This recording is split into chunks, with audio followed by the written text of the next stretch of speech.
TDP JDU की चर्चा हम कई बार कर चुके हैं, बहुत कर चुके हैं, लेकिन आइए पहले गौरव गोगोई को सुन लेते हैं कि क्या कुछ इंडिया गठबंधन आज के इस दौर में और आज जब ये लोकसभा की कार्यवाही शुरू हो रही है, तो लोकसभा की कार्यवाही इसलिए कह रहा हूं दोस्तों कि आज सिर्फ लोकसभा की कार्यवाही आज से शुरू हुई है। 27 तारीख से राज्यसभा की शुरुआत होगी, जो 3 तारीख तक चलना है दोनों सेशन को। क्या 3 तक चलेगा या पहले ही खत्म हो जाएगा ये सत्र, ये भी देखना होगा। लेकिन पहले सुनते हैं गौरव गोगोई को। और ये ओथ का कार्यक्रम चल रहा है, ये चलता रहेगा, धीरे धीरे सब आगे बढ़ रहे हैं। आप देख लीजिए, पीयूष गोयल जी नजर आ रहे हैं, तो ये सब नजर आएंगे धीरे धीरे, सबको आप देखेंगे। फिर विपक्षी दल के नेता भी आएंगे, सांसद भी आएंगे। लेकिन पहले सुनते हैं गौरव गोगोई क्या कुछ कह रहे हैं। देखिए, मुझे लगता है कि सत्ता पक्ष अपनी घमंड को भूल नहीं चुकी है। आज देश के सामने जो अहम मुद्दे हैं उसको सदन में उठाना चाहिए और सदन की गरिमा को भी बरकरार रखना चाहिए। लेकिन हम देख रहे हैं कि वो देश के मुद्दों को नजरअंदाज कर रही है और वहीं पर सदन की जो गरिमा है, सदन की जो मर्यादा है, सदन की जो परंपरा है, उसको भी वो पिछाड़ रही है। जो सवाल किरण रिजिजू साहब कह रहे हैं कि कंटिन्यू केस सुरेश नहीं है, लॉजिकली वो कितना सही है या कितना सहमत है उनसे? देखिए, ये नए नए तर्क वो निकालेंगे ही। मुझे लगता है कि आज पूरे देश के दलित समाज को एक बहुत ही महत्वपूर्ण दृश्य देखने को मिलता कि अगर के सुरेश प्रोटम अध्यक्ष के कुर्सी पर बैठकर सभी हमारे सांसदों को की शपथ ग्रहण पर अगर वो उसका वो सभापति जिम्मेवारी अगर वो संभालते, तो आज पूरे देश के दलित समाज को एक बहुत ही एक सुनहरा और एक ऐतिहासिक दृश्य को देखने को मिलता। तो मुझे लगता है कि आज भाजपा सरकार ने सिर्फ कांग्रेस पार्टी, इंडिया अलायंस या के सुरेश को नहीं नकारा है, भारत के दलित समाज को उनके एक महत्वपूर्ण एक समय से, महत्वपूर्ण एक पल से उनको नकारा है। धन्यवाद। देखिए, मुझे लगता है कि सत्ता पक्ष अपनी घमंड को भूल। तो गौरव गोगोई को आप सुन रहे थे, और आगे की रणनीतियां क्या होंगी इसकी चर्चा यहां करते हुए गौरव गोगोई अपनी बात रखते हुए, लेकिन इसके साथ साथ धर्मेंद्र प्रधान काफी चर्चित नाम है। धर्मेंद्र प्रधान जी, राजीव जी, मुझे लगता है कि संसद का जो पहला सत्र शुरू हो रहा है परसों, या जब भी पहली कार्रवाई होगी, सबसे पहला मसला शायद इनका ही आएगा। एग्जिट पोल से पहले इनका मसला आ सकता है।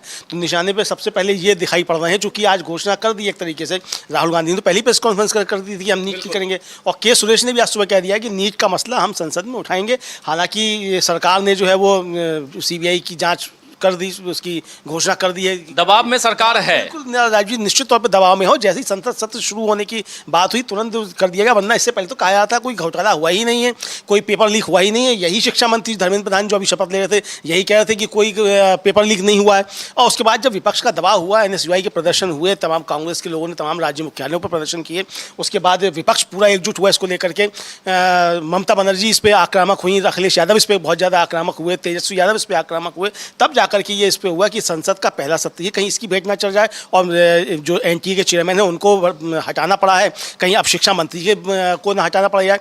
तो हो सकता है राजीव जी कि ये नई संसद जो है, ये इसके लिए पहला जो है, इसका जो किसी मंत्री का जो कहा जाए कि इस्तीफा होगा, वो शायद धर्मेंद्र प्रधान का इस्तीफा हो सकता है, ऐसा हम समझ सकते हैं। चूँकि विपक्ष इसमें बहुत हमलावर है और बहुत बड़ा घोटाला राजीव जी है इसका। नीट का घोटाला जो है छोटा मोटा घोटाला नहीं है। और आज एक तो याचिका और दायर हो गई है सुप्रीम कोर्ट में कि इसकी ED से भी जांच करवाई जाए, क्योंकि ये बड़ा घोटाला है। इसमें 1500 लोगों को आपने ग्रेस मार्क्स दे दिए। खबर ये आ रही है कि जिनके 1500 की जो री एग्जाम कराया गया, जिनको ग्रेस मार्क्स दिए गए थे, वो ग्रेस मार्क्स में से 700 से ज़्यादा कुछ लोग एग्जाम देने नहीं पहुंचे। तो इससे ज़्यादा और सबूत क्या चाहिए कि भाई आपने 1500 को ग्रेस मार्क्स दिए, जिनको जो आ गए लिस्ट में, उनमें से 700 से ज़्यादा जो थे, यानी आधे लगभग जो हैं वो एग्ज़ाम देने ही नहीं पहुंचे। तो ये घोटाला साफ तौर पर आ रहा। और जो ये री एग्ज़ाम था, तब तक तो ये भी नहीं आया था कि पेपर भी इसका लीक हुआ है। सुप्रीम कोर्ट में जब तक ये आदेश आया था, तो पेपर लीक अलग से मसला है। तो धर्मेंद्र प्रधान बहुत ज़बरदस्त तरीके से फंसे हुए दिख रहे हैं हमको, और हो सकता है ये पहली जो एक तरीके से इस नए संसद भवन की जो है, नई संसद में पहला जो है वो एक देश पहला विकेट अगर गिरे तो धर्मेंद्र प्रधान का गिरेगा। हाँ, तो मुख्यमंत्री पद के दावेदार थे उड़ीसा के, एक तो उनको वहां से उठा करके यहाँ ले आया गया है, और यहाँ ला करके देखिए कैसे फंसा दिया गया। विकेट की बात कर रहा हूं दोस्तों। आप जानते हैं कि क्रिकेट का T20 वर्ल्ड कप चल रहा है और कल एक बहुत बड़ा हमला अफगानिस्तान ने ऑस्ट्रेलिया पे कर दिया। अफगानिस्तान ने ऑस्ट्रेलिया को कल 21 रनों से हरा दिया है। तो क्या ऐसे ही कुछ होने जा रहा है संसद के अंदर भी? क्या ऐसा ही इंडिया गठबंधन, हालांकि अफगानिस्तान नहीं है, इंडिया गठबंधन बहुत मजबूत है, बिल्कुल। दो साढ़ों की लड़ाई कल चल रही थी ग्रेटर नोएडा में, और ये वैसे ही दिखाई देते हैं। ये छोटे मोटे नहीं हैं, चाहे इंडिया गठबंधन हो चाहे एनडीए हो, दोनों दमदार है। इसलिए और दोनों की दमदारी और उसके बाद ये लड़ाई कहाँ आगे बढ़ती है, ये बहुत महत्वपूर्ण है। और इसके साथ साथ ये इम्पॉर्टेंट है कि बाहर क्या कुछ चल रहा है। अंदर तो आप देख रहे हैं सिग्नेचर हो रहे हैं, सब शपथ ले रहे हैं, लेकिन रणनीतियाँ क्या बन रही हैं, गतिविधियाँ क्या चल रही हैं। उधर अरविंद केजरीवाल का मामला भी है। अरविंद केजरीवाल पहुंच गए हैं सुप्रीम कोर्ट। आज सुनवाई चल रही है अरविंद केजरीवाल की, उस पर भी अपडेट लेंगे थोड़ी देर में अपने साथियों से। लेकिन अरविंद केजरीवाल सुप्रीम कोर्ट पहुंचे क्यों?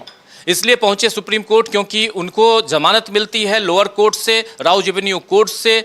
न्याय बिंदु जो हैं जस्टिस जज न्याय बिंदु, वो एक बहुत ही शानदार फैसला लेते हुए, शानदार फैसला लिखते हुए वो ये आदेश देती हैं। उनके आदेश को ईडी चुनौती देती है हाई कोर्ट में जाकर, और हाई कोर्ट उस पर तब तक के लिए स्टे लगा देता है जब तक कि इस पर सुनवाई पूरी ना हो जाए। सुनवाई पूरी हो जाती है फ्राइडे को, लेकिन अब ये कहा जा रहा है कि सोमवार या मंगलवार, आज सोमवार है और कल मंगलवार तक हो सकता है कि कोई फैसला आए। लेकिन उससे पहले सुप्रीम कोर्ट पहुंच जाते हैं अरविंद केजरीवाल, और सुप्रीम कोर्ट में याचिका ये लगाई जाती है कि जो फैसला लोअर कोर्ट से आया था, जिस पर हाई कोर्ट ने स्टे दिया है, उस स्टे को खत्म करके उस फैसले को फिर से लागू किया जाए। यह चलता है और इसमें आगे सुनवाई में क्या कुछ होगा उसका अपडेट भी हम आप तक पहुंचाएंगे। तो जो कुछ चल रहा है खबरों में आज जो सुर्खियों में है, उन सब की चर्चा हम कर रहे हैं। लेकिन सबसे बड़ी सुर्खियों में से एक संसद है जिसकी चर्चा यहां हम कर रहे हैं। संसद में आप देख रहे हैं कि एक एक करके अभी लल्लन सिंह आए हुए थे, वो शपथ लेकर के गए हैं। अभी आप देख लीजिए, लल्लन बाबू जो हैं ये नीतीश बाबू के बिल्कुल राइट हैंड वाले हैं, और आप जानते हैं कि जेडीयू के अध्यक्ष भी रहे। अचानक अध्यक्ष पद इन्होंने त्यागा, छोड़ा, और उसके बाद ये मुंगेर से चुनाव लड़े, जीत के आए और मंत्री बने जेडीयू कोटे से। लेकिन इनको मिला क्या? वही मछली जो खा रहे थे तेजस्वी यादव। ये मछली से क्या होने जा रहा है? मछली मटन की चर्चा खूब हुई अमलेंदु जी। राजीव जी, मछली मटन की चर्चा बहुत हुई है। मछली में कांटा भी होता है राजीव जी, मछली फंसती भी कांटे में है। तो अब देखना ये है कि ये कांटा जो है वो नीतीश बाबू और मोदी जी के बीच में कांटा कौन है एक दूसरे के लिए, और कौन किसको चुभता है, ये देखना होगा। ये कब तक कांटा बर्दाश्त किया जाता है, ये भी देखना होगा राजीव जी।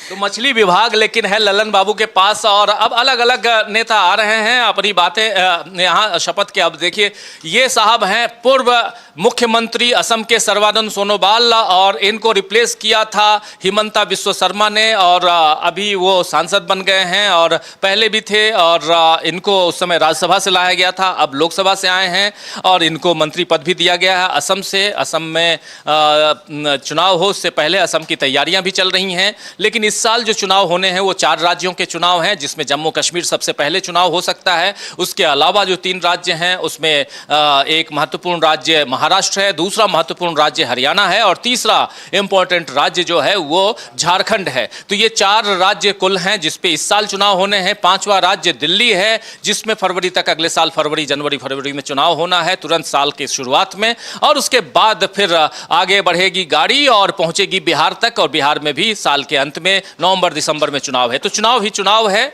लेकिन क्या बाहर है एनडीए में या नहीं है, ये देखना बहुत दिलचस्प है अमलिंदु जी। जी राजू, बिल्कुल दिलचस्प होगा कि एनडीए में बाहर है कि नहीं है। वैसे तो नीतीश कुमार हैं, बाहर ही बाहर है। पिछली बार हमने देखा था कि नारा है बिहार में बाहर है, नीतीश कुमार हैं। तो अब नीतीश कुमार तो हैं, लेकिन एनडीए में बाहर है कि नहीं है, ये देखना पड़ेगा मोदी जी किस तरीके से सरकार को चलाते हैं। तो बाहर है या बाहर है? नहीं, अब राजीव बाहर भी हो सकता है।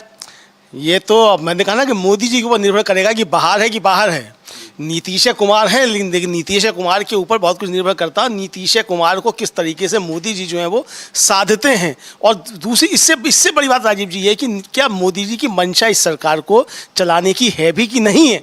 जो बीजेपी के अंदर से चीज़ें उठ रही हैं उसको देखते हुए, हालांकि यहाँ एक बात और जोड़ना जरूरी होगा राजीव, जो पिछली अभी हम लोग की बात छूट गई थी कि अगर मान लीजिए ये मान लिया जाए कि नरेंद्र मोदी मध्यावधि चुनाव की तरफ बढ़ते हो जाते हैं, तो क्या मध्यावधि चुनाव हो जाएंगे और क्या इंडिया गठबंधन देखता रहेगा? मुझे लगता है कि ऐसा नहीं होगा। मध्यावधि चुनाव कराने की घोषणा में अगर जाते हैं नरेंद्र मोदी, तो उनको पहले टीडीपी और तेलुगु नीतीश कुमार को, इन दोनों को विश्वास में लेना होगा। और अगर विश्वास में नहीं लेंगे तो पहले इनके मंत्रियों को अपने मंत्रिमंडल से बर्खास्त करना होगा, या मंत्रिमंडल की बैठक बुलाएंगे, उस मंत्रिमंडल की बैठक में इनके मंत्रियों को बाहर रखेंगे, तब मंत्रिमंडल पास में प्रस्ताव पास होगा, फिर वो जाएंगे राष्ट्रपति के पास, राष्ट्रपति की। लेकिन तब तक अगर इंडिया गठबंधन पहुँच गया राष्ट्रपति के पास, तो फिर राष्ट्रपति के सामने मजबूरी होगी कि आपको जो है बाध्यता नहीं है, चूँकि दूसरा दल जो है वो सरकार बनाने का दावा पेश करने के लिए तैयार है। और हम लोगों ने इस तरीके की चीज़ें देखी हैं राजीव जी, कि आप मुख्यमंत्री पहुंच गया दावा करने के भंग करने के लिए, और दूसरे लोग पहुंच गए कि हम पर बहुमत है। तो बहुमत अगर दूसरे के पास है तो आपको फिर उसको मौका देना पड़ेगा, फिर मध्यावधि चुनाव में नहीं जाएंगे। तो ये सारी परिस्थितियां नरेंद्र मोदी के लिए बहुत राजीव जी जटिल परिस्थितियां हैं, और नरेंद्र मोदी ने कभी इस तरीके की पॉलिटिक्स की ही नहीं है कि वो इस तरीके का कोई क्राइसिस मैनेजमेंट कर सकें। तो देखना यह है कि नरेंद्र मोदी के जो सिपह सालार हैं, जहाँ उनके चाणक्य कहे जाते थे, हालांकि अब वो पीछे चले गए हैं, राजनाथ सिंह आगे आ गए हैं, तो अगर राजनाथ सिंह कोई मान लीजिए चाणक्य की भूमिका में है, या एक तरीके से कह दीजिए कि वो संकट मोचक की भूमिका में है, तो राजनाथ सिंह फिर मोदी जी के लिए मुझे लगता है कि परेशानियां ज़्यादा खड़ा करेंगे और लाभ कम देंगे अगर ये इस तरीके की भूमिका में है। लेकिन अमित शाह का पीछे चला जाना राजीव जी बहुत कुछ संकेत दे रहा है कि बीजेपी के अंदर कुछ तो गड़बड़ है राजीव जी।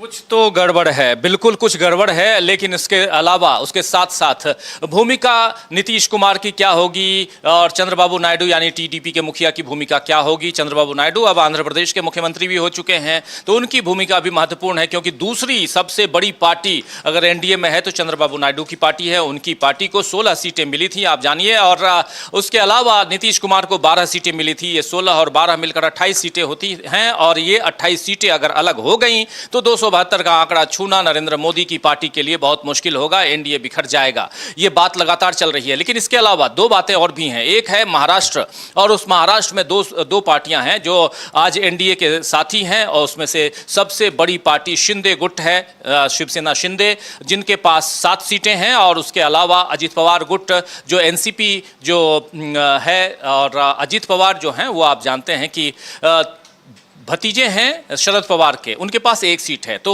7 और प्लस 1 8, वो 8 सीटें भी अगर अलग हो जाती हैं, क्योंकि उधर भी उस अंदर खाने महाराष्ट्र में भी गड़बड़ चल रहा है, और ये सब धीरे धीरे क्या इंटैक्ट रहेंगे, क्या इन लोगों को आगे का अपना वोट बैंक दिखाई नहीं देता, क्या इनको वो चिंता नहीं सताती जो चिंता आज युवाओं के दिलो दिमाग पे है, एग्जाम की चिंता। एक साथ कई सारे एग्जाम या तो कैंसिल कर दिए गए, या कहीं ना कहीं किसी घोटाले की भेंट चढ़ गए, तो पेपर लीक के भेंट चढ़ गए। ये सारी बातें आएंगी, और जब वोट बैंक की बात आएगी अमलेंदु जी, तो फिर ये बिखरता हुआ कुनबा दिखाई देगा जो आज एकजुट दिखाई दे रहा है। और ये कुनबा उस गांधी जी के उस स्टैचू स्थल पर दिखाई देगा। स्टैचू स्थल ही कहना अब ठीक रहेगा, क्योंकि वहां पर तो अब स्टैचू है नहीं, गांधी जी अब वहां विराजमान नहीं है, कोने में उनको प्रेरणा स्थल पे शिफ्ट कर दिया गया है। लेकिन यहाँ से एक अलग परिस्थिति जरूर दिखाई देती है, और वो है ये प्रहलाद जोशी अब अभी जा रहे हैं, पहले संसदीय कार्य मंत्री थे, अब इनको किरण रिजिजू ने रिप्लेस किया है। और जरा मैं जरूर कहूँगा हमारे साथी से, प्रोडक्शन की टीम से, कि किरण रिजिजू ने जो आज सुबह सुबह अपनी बात रखी है, अगर उसको दिखा सकते हैं, सुना सकते हैं तो जरूर सुनाइए। उनकी बातों से, किरण रिजिजू की बातों से एक कहीं न कहीं उस बात की झलक मिलती है कि एक तो टकराव वाली स्थिति, और दूसरी बात जो है वो ये कि हो सकता है कि भर्तृहरि को ही आगे बढ़ा दिया जाए। भर्तृहरि जो प्रोटेम स्पीकर हैं, अभी तक हिंदुस्तान की राजनीतिक इतिहास में, अगर संसदीय इतिहास में कहें, राजनीतिक नहीं संसदीय इतिहास में, ये 3 बार हो चुका है, शायद ये 4थी बार होगा कि प्रोटेम स्पीकर को ही आगे बढ़ाया जाएगा। तो वो देखा जाएगा, आने वाला वक्त बताएगा कि प्रोटेम स्पीकर ही आगे रहते हैं एक स्पीकर के रूप में। एक बार शपथ ले लिए, क्या बार बार शपथ लेंगे, हालांकि फिर भी शपथ लेना होगा उनको। लेकिन यहाँ महत्वपूर्ण है, तो मैं बात कर रहा था जब तक किरण रिजिजू को हम सुनाते हैं, बात कह रहा था कि यहाँ जो इनके साथी दल हैं, चाहे वो नीतीश कुमार हों, आज बिहार में फंसे हुए हैं, बिहार में अगर घोटाले की बात आ रही है तो आँच किस पे है? आँच आरजेडी पे है। आरजेडी पे आँच ला के आप क्या कर लेंगे? आज मनोज कुमार झा ने सुबह प्रेस कॉन्फ्रेंस की है, उन्होंने अपनी एक अलग कहानी जो है सामने रखी है और उससे सरकार घिरी हुई नज़र आती है। केंद्र सरकार भी और बिहार की सरकार भी। गुजरात उसका एपिसेंटर है। एपिसेंटर गुजरात है, जो एपिसेंटर परीक्षा कराने वाली एजेंसी है, उसका जो मालिक है वो भाग गया है विदेश, ये भी आ गया है। तो गुजरात ही सेंटर है। और राजीव जी, ये खबरें आ रही हैं कि जहाँ जहाँ जो ठेके राज्यों में जहाँ बीजेपी की सरकार है या सहयोगी सरकार है, तमाम ठेके जो हैं वो सब गुजरात की ही कंपनियों को दिए जाते हैं। यहाँ तक कि उत्तर प्रदेश में भी तमाम ठेके जो हैं वो गुजरात की कंपनियों को दिए जा रहे हैं। अब पता नहीं कितना सच है कितना गलत है कि जो बिहार में पुल गिर रहे हैं उन पुलों के ठेकेदार भी गुजरात की कंपनियां हैं। तो ये सारी गुजरात की ही लोग जो है इस तरीके क्यों आते हैं, और ये गुजरात को लेकर के बहुत सारा चीज़ उठती रहती हैं। और आपको याद होगा कि राहुल गांधी ने जातिगत जनगणना का सबसे पहली बार सवाल उठाया था, तो मोदी जी ने उसके बाद पलट के जो वार किया था वो कहा था कि मेरे लिए तो 4 जातियां हैं, और उन 4 जातियों में उन्होंने युवा भी जाति बताई थी कि युवा भी एक जाति है, महिला जाति है। तो अभी युवा जो जाति है नरेंद्र मोदी की, अब तो जातियों की बात करना उन्होंने छोड़ दिया ना। हाँ, अब बात नहीं करते। ओबीसी जनगणना की जब से बात आई, जाति आधारित जनगणना की बात आई, तो उन्होंने जाति आधारित बात करना ही छोड़ दिया। हाँ बिल्कुल बिल्कुल छोड़ दिया। गरीब और महिला, युवा और क्या किसान, हाँ इस तरह कुछ 4 या 5 जातियाँ बताई थी। अब वो इतना बोलते हैं और उनको खुद याद नहीं आता, तो हम लोगों को कितना याद रहेगा राजीव जी कि उन्होंने क्या बोला था। लेकिन खटाखट बोला था, खटाखट बोला था। तो ये खटाखट जो है, अब मुझे लगता है कि प्रधानमंत्री नरेंद्र मोदी को खटाखट आगे बढ़ करके ये कहना चाहिए कि पटना हाईकोर्ट का जो फैसला आया है उसके खिलाफ नीतीश कुमार जी जाएँ और केंद्र सरकार मदद करेगी। हालांकि जो उनके उप मुख्यमंत्री हैं सम्राट चौधरी, उन्होंने तो कहा है कि इसको सुप्रीम कोर्ट जाना चाहिए, लेकिन सम्राट चौधरी के साथ कोई बीजेपी का दूसरा नेता राजीव जी खड़ा हुआ दिखाई नहीं पड़ा है। नरेंद्र मोदी के चेहरे पे एकदम जो है मतलब समझ लीजिए कि लब सिल गए हैं उनके। पाकिस्तान वाले भैया वो कर रहे हैं। जी, ये सबको पाकिस्तान भेजते हैं। इनके पास बहुत सारे टिकट और वीज़ा है पाकिस्तान के। जिसको भी चाहिए हो मुफ्त का टिकट और वीज़ा वो इनसे ले सकता है राजीव जी। दोस्तों, थोड़ा हंसी ठिठोली के साथ साथ, लेकिन इम्पॉर्टेंट बात यह है कि गिरिराज सिंह जो केंद्रीय मंत्री रहे हैं और फिर से चुनाव जीत के आए हैं बेगूसराय से, और वहाँ बिहार के बेगूसराय से, और पाकिस्तान का जिक्र इसलिए आया क्योंकि जो भी अगर इनकी पार्टी के खिलाफ बातें करता रहा पिछले दिनों, ये सबको पाकिस्तान जाने की नसीहत देते रहे, इसलिए पाकिस्तान वाले भैया के नाम से ये जाने जाते हैं, इसलिए हम इनका जिक्र इस ढंग से कर रहे थे। लेकिन गिरिराज सिंह को बधाई कि वो फिर से चुन के आए हैं, और ऐसे तमाम जो सांसद हैं सबको बधाई जो चुन के आए हैं, लेकिन जो शपथ ले रहे हैं उस पर ध्यान दें, सबसे बड़ी चीज़ है। लेकिन चर्चा हम वो कर रहे हैं कि ये जो इनके साथी दल हैं वो क्या कुछ करेंगे। उससे पहले किरण रिजिजू की बात मैं कर रहा था, पहले उनको सुन लेते हैं किरण रिजिजू कह क्या रहे हैं। दोस्तों, आप जानते हैं किरण रिजिजू इसलिए क्योंकि जोशी जी का भी जिक्र हम कर रहे थे, अभी वो आए थे शपथ ले रहे थे, तो किरण रिजिजू उनको रिप्लेस कर चुके हैं। अब केंद्रीय संसदीय मंत्री वही हैं, किरण रिजिजू हैं, और उन्होंने सुबह सुबह मीडिया से चर्चा की और जो बातें कही हैं, कहीं ना कहीं ऐसा दिख रहा है कि टकराव के मूड में सरकार है। और संसदीय मंत्री अगर ऐसी बात कर रहा है तो इसका मतलब है कि पहले से तैयारी है कि हम टकराव के लिए आगे बढ़ेंगे। टकराव अगर है जो संसदीय कार्य मंत्री का काम ही ये है कि सदन को सुचारू रूप से चलाए, उसके लिए विपक्ष के साथ बातचीत करके रास्ता निकाले। और अगर संसदीय कार्य मंत्री ही टकराव का रास्ता और सदन के बाहर खड़े होकर के इस तरह के वक्तव्य देने लग जाएगा तो जाहिर सी बात है कि सरकार ने संदेश दे दिया है कि हम टकराव चाहते हैं। और राजीव जी, मुझे लगता है कि शायद बीजेपी की रणनीति है कि टकराव का रास्ता बनाओ ताकि सदन के अंदर काम होने ही नहीं पाए, और किसी भी तरीके से ये छोटे छोटे सत्र बनाए जाएंगे वो निकल जाएंगे। अब जो संसद का मानसून सत्र बुलाया गया राजीव जी, मुझे लगता है कि सबसे छोटा मानसून सत्र इस बार बुलाया गया है। 24 जुलाई से और 3 अगस्त तक शायद चलेगा, या 22 जुलाई से 3 अगस्त तक है।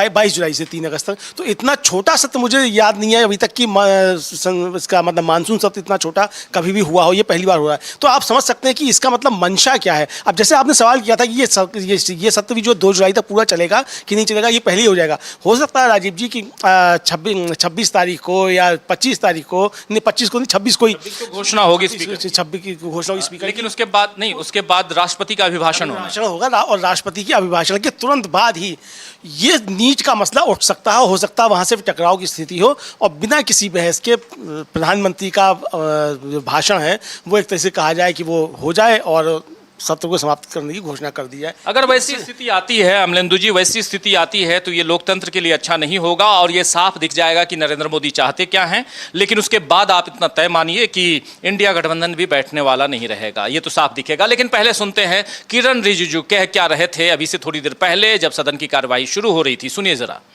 Rashtrapati Bhavan. Yes, sir. I met all the leaders. Just now I met DMK parliamentary party leader T.R. Baluji. Everybody agrees that pro tem speaker has never been an issue in the history of Indian parliament. And the appointment of pro tem speaker is a job basically which is already assigned to give oath to the newly elected members and in facilitating the election of the new speaker. That's all. It is not a post to transact business or any other things. But the opposition is trying to politicize this issue. They are trying to politicize it. They say they will be protesting. Lok Sabha speaker बनाया गया है, इस बार होगा, इतिहास दोहराया जाएगा इस बार। देखिए, सबसे पहले तो जो ट्रेडिशन है, नियम है, Yes, sir. उसी में हम लोग बंधे हुए हैं और ट्रेडिशन से चलेंगे। Yes, sir. इसलिए जब आप इतिहास खोल के देखेंगे तो आप मिलेंगे कि मोदी जी का सरकार और हम लोगों का जो पार्टी का रवैया है, हमेशा संविधान और नियम उसी के तहत हम लोग काम करते हैं और उसी में हम लोग बंधे हुए हैं। So opposition is saying that it is because the BJP showing anti-Dalit stand. That is why K. Suresh has Suresh was हाँ, not ये सब appointed. इशू नहीं है, तो जो इशू नहीं है उसको इशू के रूप में चर्चा भी नहीं करना चाहिए। एक साफ सुथरे तरीके से पार्लियामेंट को चलाना है, सब पार्टी के सदस्य को मिलकर के पार्लियामेंट चलाना है, सबका काम है। जनता ने निर्देश दिया है, जनता ने अपना फैसला सुनाया और जनादेश के बाद सरकार और विपक्ष मिलकर के So पार्लियामेंट one चलाते message हैं। you would like to give to the opposition, given the fact that they are planning to corner the government on several issues. तो सुन रहे थे आप यहाँ किरण रिजिजू जी जो बात कह रहे हैं, इसमें जैसे हम लोग कह रहे थे अमलेंदु जी कि टकराव की स्थिति साफ दिखाई दे रही है और इनकी बातों में कहीं भी वो नज़र नहीं आ रहा है कि नहीं हम चाहते हैं कि विपक्ष हमारा साथ दे। ये हम लोग पहले सुनते थे और पहली अपील जो होती थी वो विपक्ष के लिए होती थी कि ये जो सदन है इसमें सत्ता पक्ष विपक्ष दोनों मिल के देश के लिए नए काम को, देश को नई दिशा देने के लिए काम करता है और इसलिए विपक्ष का सहयोग चाहिए, साथ चाहिए। लेकिन ऐसे शब्दों का प्रयोग करते हुए यहाँ पर सत्ता पक्ष दिखाई नहीं दे रहा है, ये साफ है। राजीव जी, कोई भी सत्र शुरू होने से पहले एक सर्वदलीय बैठक भी होती थी और वो जो स्पीकर होता था उसके चैम्बर में होती थी और सत्ता पक्ष विपक्ष सब उसमें होते थे। मुझे ध्यान नहीं पड़ रहा है कि इस बार कोई सर्वदलीय बैठक हुई है कि नहीं, मेरी नज़रों से नहीं गुजरी। खैर ये तो लोकसभा 18वीं लोकसभा की शुरुआत है, है। अभी शपथ लेना और फिर लोकसभा अध्यक्ष का चुनाव होना, ये सब कुछ अभी है, तो टाइम है अभी।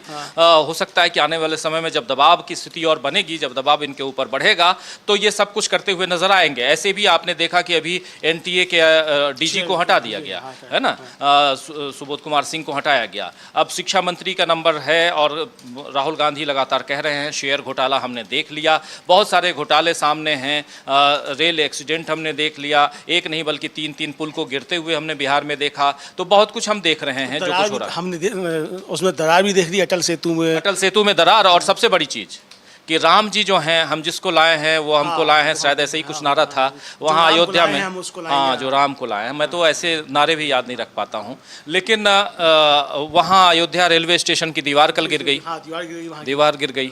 तो ये अच्छा, जो दीवार तो गिर गई राजीव जी, एक और सूचना है कि वो जो मंदिर बना है उसमें जो स्नान कराया जाता है रामलला का, तो उसमें जो वो चरणामृत और पंचामृत जो भी होता है वो फर्श पे पहनने लगता है, उसकी निकासी की व्यवस्था नहीं है। अब उसको लेकर के सवाल उठ रहे हैं कि आपने जो है कितने हजार करोड़ का मंदिर बना दिया और उसकी निकासी जो है, जो स्नान कराया जाता है, हर जगह होती है, हर जगह होती है, छोटे से छोटे मंदिर में होती है राजीव जी, हम लोगों ने देखा है। और उसको बाकायदा पवित्र तरीके से उसका निपटान किया जाता है। कई जगह तो उसको रिसाइकल किया, जी रिसाइकिल किया था और करना भी चाहिए, उसको रिसाइकिल करना चाहिए। और चूंकि हमारे अंदर, हमारे देश के अंदर हम लोग देख रहे हैं किस तरीके से लोगों के अंदर गरीबी है, भुखमरी है, सारी चीज़ें हैं, तो उसके हिसाब से एक बात है अमलेंदु जी, ये मोदी जी बड़े हड़बड़ी में हैं। उनको लगता है किसी जन्म में सब कुछ कर लें, ऐसा लगता है कि इतनी हड़बड़ी है हर काम, और उसके बाद गड़बड़ी ये होती है अटल सेतु, दरार, दीवार गिरना अयोध्या में, निकासी की व्यवस्था नहीं, आधे अधूरे मंदिर का आप लोकार्पण कर देते हैं, प्रांत प्रतिष्ठा कह लीजिए, वो कर देते हैं। तो ये सब जो हड़बड़ी है, और तीसरा टर्म एनी हाउ पाना, ये जो हड़बड़ी है, कहीं ना कहीं हड़बड़ी में गड़बड़ी होती है, और वो गड़बड़ी जनता देख रही है, और जनता ये भी देख रही है। वेट एंड वॉच की स्थिति में पहले भी थी, अब और है, और अब वो समय नहीं है कि ढोल पीटते हुए मीडिया चैनल्स जो दिखाएंगे वही आपको देखना है, क्योंकि पैरेलल मीडिया तैयार हो चुका है। हम आप जैसे लोग, और हम जो सच्चाई होती है वो पहुंचाने की कोशिश करते हैं, और वो सब कुछ दिख रहा है। साथ साथ हम देखिए ये भी दिखा रहे हैं कि कौन ओथ ले रहा है, कौन शपथ ग्रहण कौन कौन लोग कर रहे हैं। सत्ता पक्ष के लोग जो हैं अभी वो शपथ ले रहे हैं।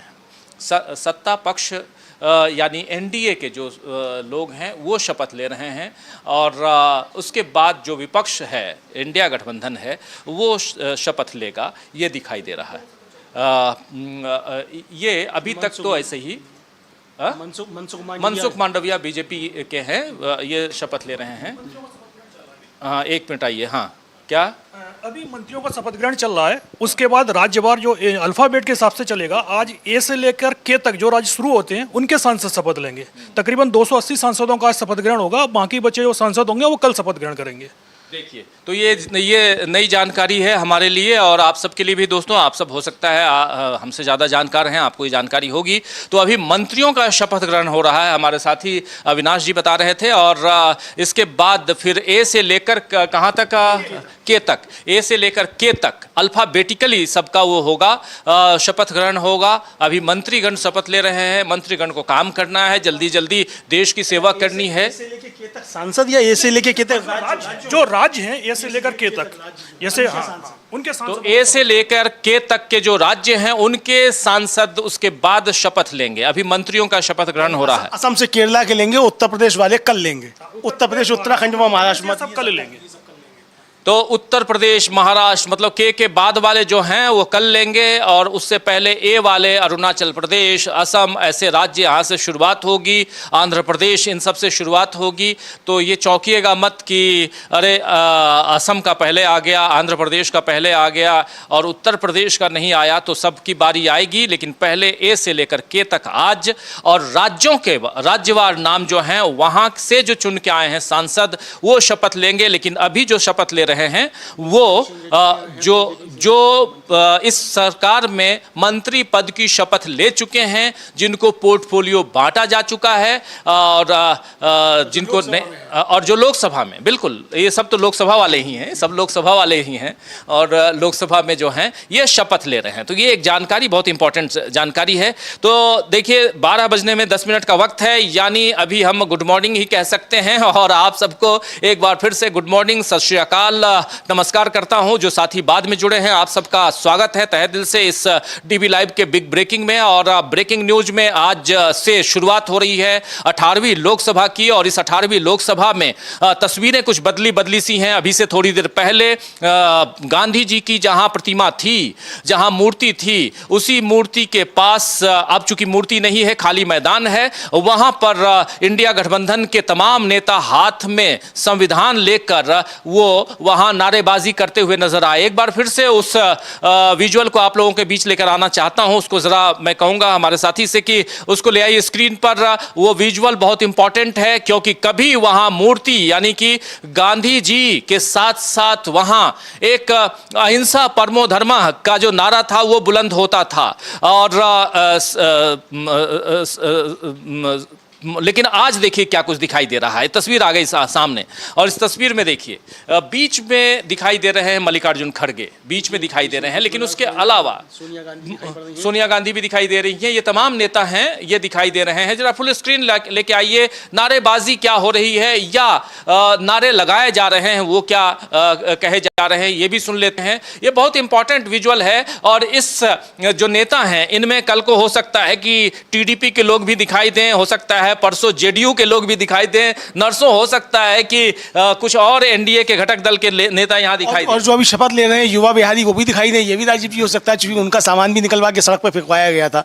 तो संविधान बचाने की जब बातें आएंगी और जनता ने संविधान बचाने के लिए जिस तरीके से भारतीय जनता पार्टी को 240 पे लाकर के पटक दिया है, तो इस संविधान को बचाना सबकी प्राथमिकता होनी चाहिए। जो साथ में है बीजेपी के, आइए जरा सुन लेते हैं। लेकिन आप युवा बिहारी की बात जो कर रहे थे, यानी कि वहां पर चिराग पासवान की बात हो रही थी, जिनके पिता के निधन के बाद इसी दिल्ली में और सांसद की हैसियत से उनको बंगला मिला हुआ था, समय दिया गया, ये थोड़ा सा उसको खाली करने में आनाकानी कर रहे थे, समय मांग रहे थे और इनके बंगले से इनके सामान को बाहर सड़क पर फेंकवा दिया गया था। और फेंकने वाली सरकार कौन थी आप जानते हैं, यही सरकार जिसके वो मंत्री बने हुए हैं, यानी नरेंद्र मोदी की सरकार। अब नरेंद्र मोदी की सरकार नहीं है, ये एनडीए की सरकार है। एनडीए की सरकार में ये भी एक मंत्री हैं, घटक और कैबिनेट में हैं। चलिए देखते हैं आगे क्या कुछ होता है, लेकिन महत्वपूर्ण है। आइए जरा सुन लेते हैं नारेबाजी क्या हो रही थी, यहाँ क्या नारे लगाए जा रहे थे, संविधान बचाओ के नारे, लेकिन महत्वपूर्ण। और वहीं पर बिल्कुल नए और पुराने संसद भवन के बीच में गांधी जी, और गांधी जी अब वहाँ नहीं हैं, लेकिन वो हर दिल में बसे हुए हैं, ये तय मानिए। सुनिए जरा, देखिए। संविधान बचाओ, तानाशाही बंद करो, बंद करो, बंद करो, ये दादागिरी बंद करो,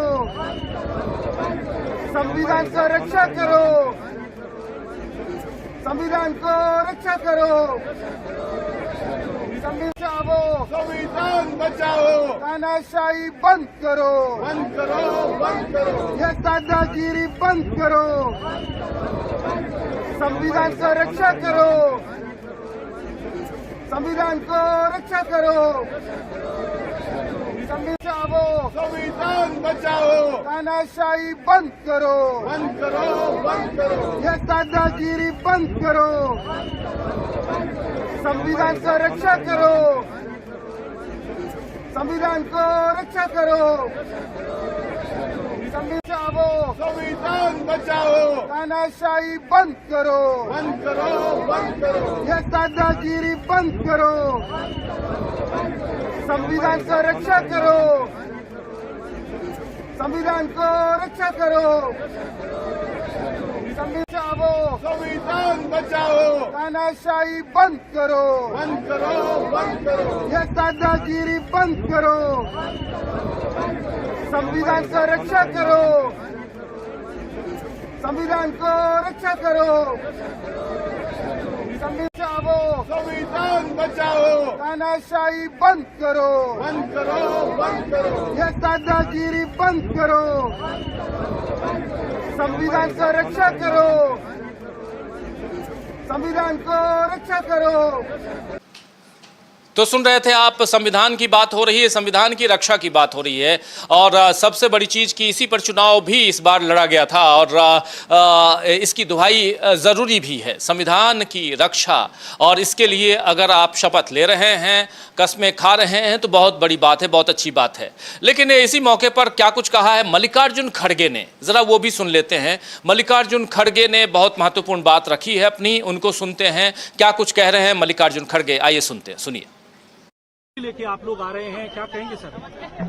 नहीं, ये देखिए, संविधान को बचाने के लिए हमने जो कोशिश की थी उसमें सारी जनता हमारे साथ दी, लेकिन मोदी जी संविधान को तोड़ने की कोशिश किए।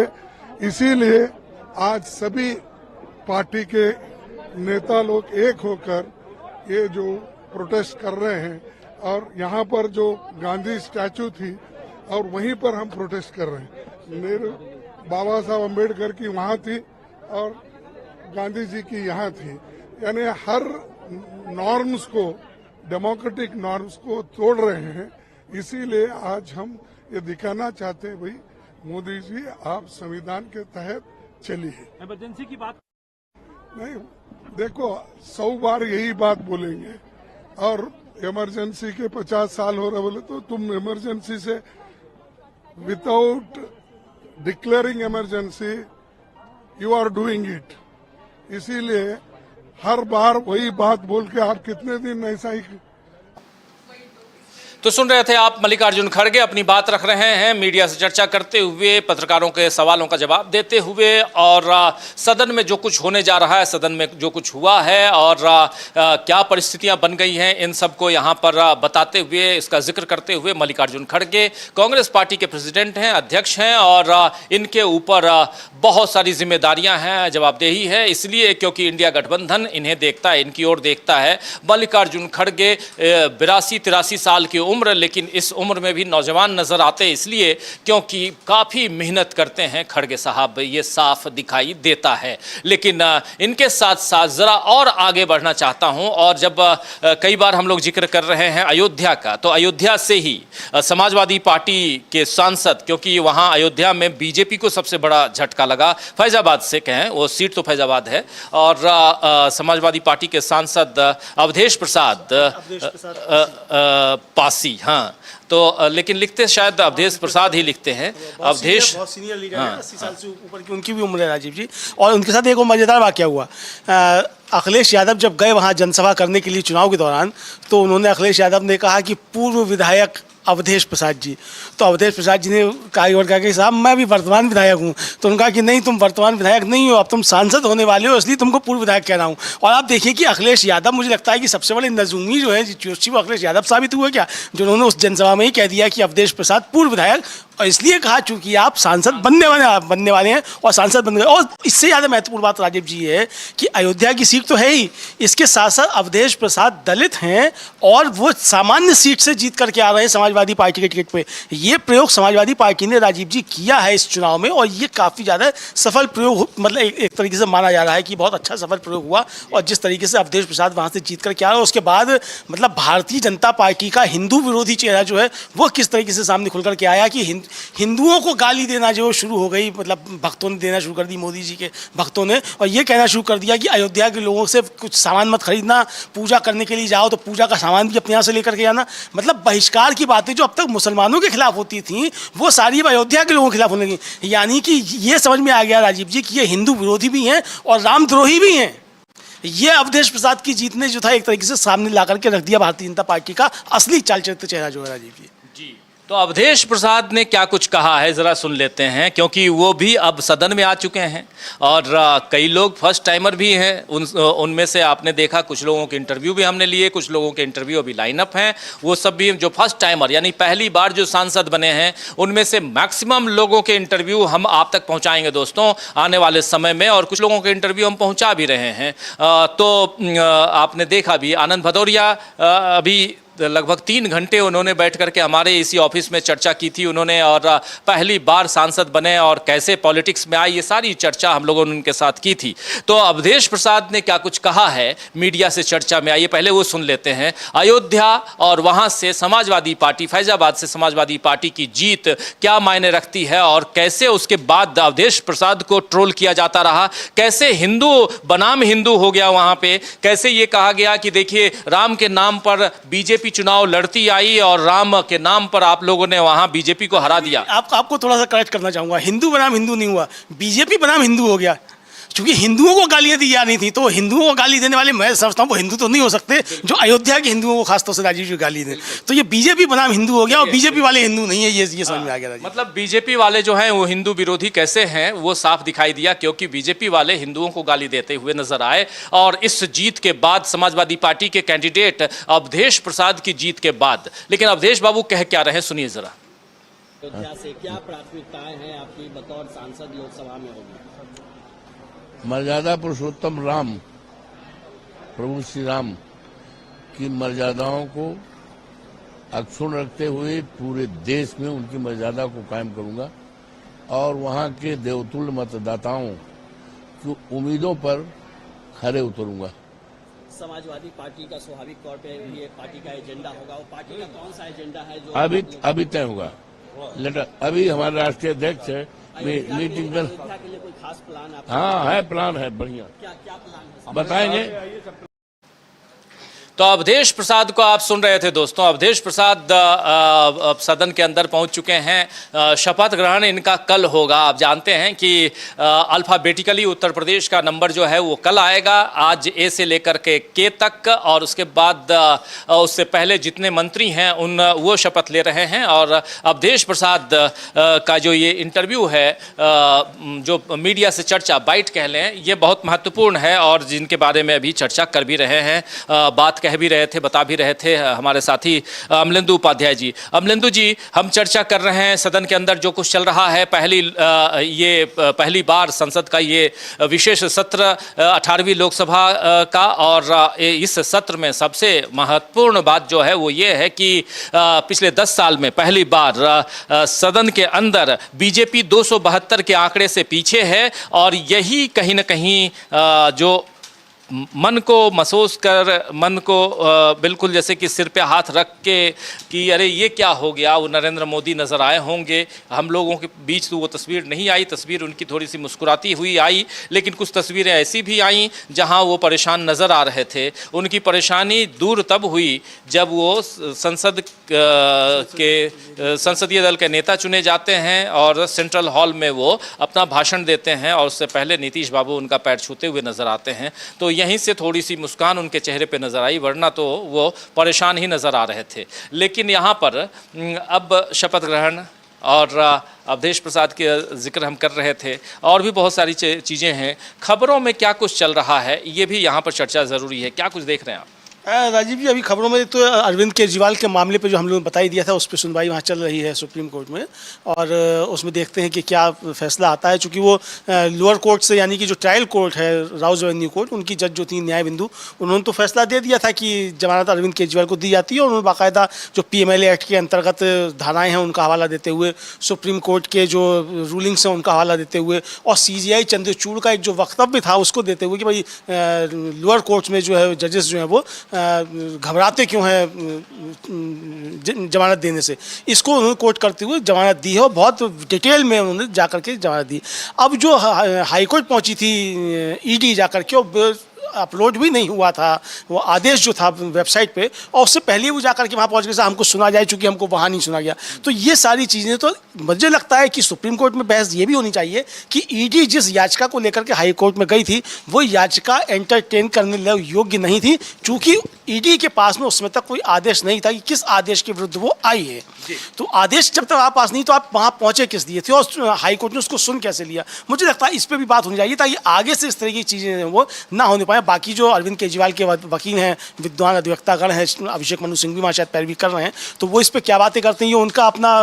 कोर्ट में 44वें नंबर पर ये केस है। शायद एक बार फिर से अविनाश जी आपको बुलाना चाहूँगा मैं, और सुप्रीम कोर्ट में हम अभी चर्चा जो कर रहे हैं अरविंद केजरीवाल के केस का, आपको जो साथी नहीं जानते हैं आपके लिए ये अपडेट बता दूं कि अरविंद केजरीवाल का जो केस है वो अब सुप्रीम कोर्ट पहुंच चुका है, और केस दिल्ली लोअर कोर्ट, जो राउज एवेन्यू कोर्ट में अरविंद केजरीवाल को जमानत मिली थी, उस जमानत पर स्टे लगा दिया गया हाई कोर्ट से, और ED पहुंचती है हाई कोर्ट, और वहां पर तब तक स्टे लगाया जाता है जब तक कि इसकी सुनवाई नहीं हो जाती, इस पर कोई फैसला नहीं आ जाता। और इसके बाद इसी बीच कल रात को जो अरविंद केजरीवाल पहुंच जाते हैं सुप्रीम कोर्ट, और आज सुप्रीम कोर्ट में इस पर सुनवाई हो रही है। लेकिन ये सुनवाई अभी से कितनी देर में होगी अविनाश जरा बताइए। और शायद ये 44वें नंबर पर है, और भी 40वें नंबर का केस, 41वें नंबर का केस चल रहा है। हाँ, लगभग 12 बजे के करीब सुनवाई स्टार्ट होनी थी, थोड़ी देर में इस केस पर सुनवाई शुरू हो सकती है। मेन मुद्दा ये है कि जो लोअर कोर्ट ने केजरीवाल को जमानत दी और हाई कोर्ट ने उस पर स्टे लगा दिया।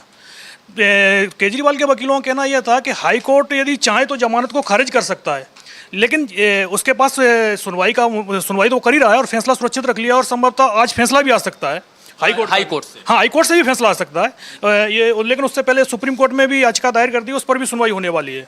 हाई कोर्ट तो पूरी सुनवाई कर ही चुका है। पहला मामला यही था कि हाई कोर्ट में जो दलील दी गई थी कि आप सुनवाई के बाद इसको खारिज कर सकते हैं, लेकिन केजरीवाल की जमानत को रोक नहीं सकते।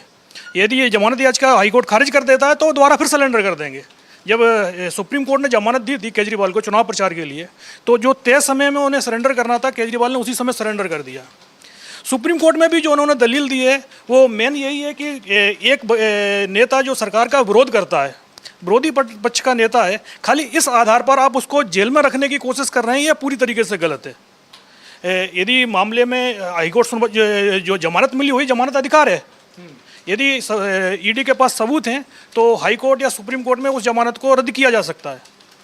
तो अब देखते हैं कि सुप्रीम कोर्ट में क्या कुछ आता है। लेकिन महत्वपूर्ण बात यह जानकारी और दे दूं दोस्तों की 44वें नंबर पर इनका केस है सुप्रीम कोर्ट में और 41वां 41th जो नंबर का जो केस है वो उस पर सुनवाई चल रही है। और उससे इम्पॉर्टेंट ये भी है कि अभिषेक मनु सिंघवी और सॉलिसिटर जनरल तुषार मेहता ये दोनों वर्चुअली जुड़ेंगे, ये खबर भी आ रही है, दोनों वर्चुअली जुड़ेंगे और इस केस की सुनवाई अभी से थोड़ी देर बाद होगी। तो नजरें निगाहें हमारी टिकी हुई हैं उधर केजरीवाल के इस केस पे भी। हो सकता है जैसा अविनाश जी बता रहे हैं कि हो सकता है कि ये फैसला उधर से हाई कोर्ट से भी आ जाए, हो सकता है कि एक दबाव भी हो हाई कोर्ट के ऊपर कि आप फैसला नहीं देंगे, हम वहां सुप्रीम कोर्ट जा चुके हैं और सुप्रीम कोर्ट में इस पर चर्चा हो भी रही है। सुप्रीम कोर्ट हो सकता है कि इस पर सुनवाई कुछ और भी फैसला भी दे दे, ये भी हो सकता है। हाँ, सुप्रीम कोर्ट भी आज सुनवाई के बाद कोई फैसला भी दे सकता है। सबसे बड़ी बात तो ये है कि हाई कोर्ट में जब ईडी पहुंची तो उसके पास ऑर्डर की कॉपी तक नहीं थी। जिस ऑर्डर को वो चैलेंज कर रही थी उस ऑर्डर की भी कॉपी नहीं थी ईडी के पास में।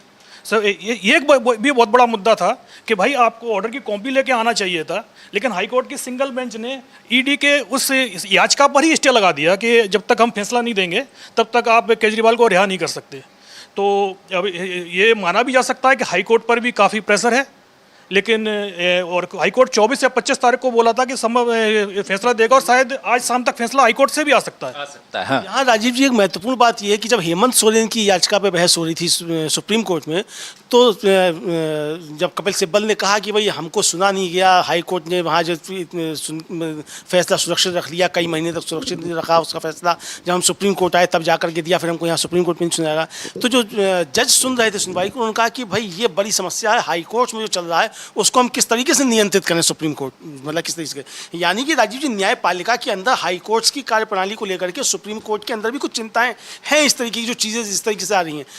ये मामला बड़ा गंभीर है और ये न्यायपालिका की जो पूरी कार्यप्रणाली है इसके ऊपर भी बहुत सारे सवाल उठाता है। मुझे लगता है कि इसको लेकर के जैसे हमारे CGI जो थे उन्होंने भी तमाम जजों को चिट्ठी लिखी थी, खासतौर से हाई कोर्ट के जजों को, कि भाई आप लोग फैसला लंबे समय तक आप रख लेते हैं, सुन करके फैसला सुरक्षित रख लेते हैं, और जब फैसला लिखने की बारी आती है तो मालूम पड़ता है या तो जज साहब चले गए, रिटायर हो गए, और या लिखा भी तो मालूम पड़ा आपको बातें ही याद नहीं रही कि क्या क्या दलीलें दी गई थी।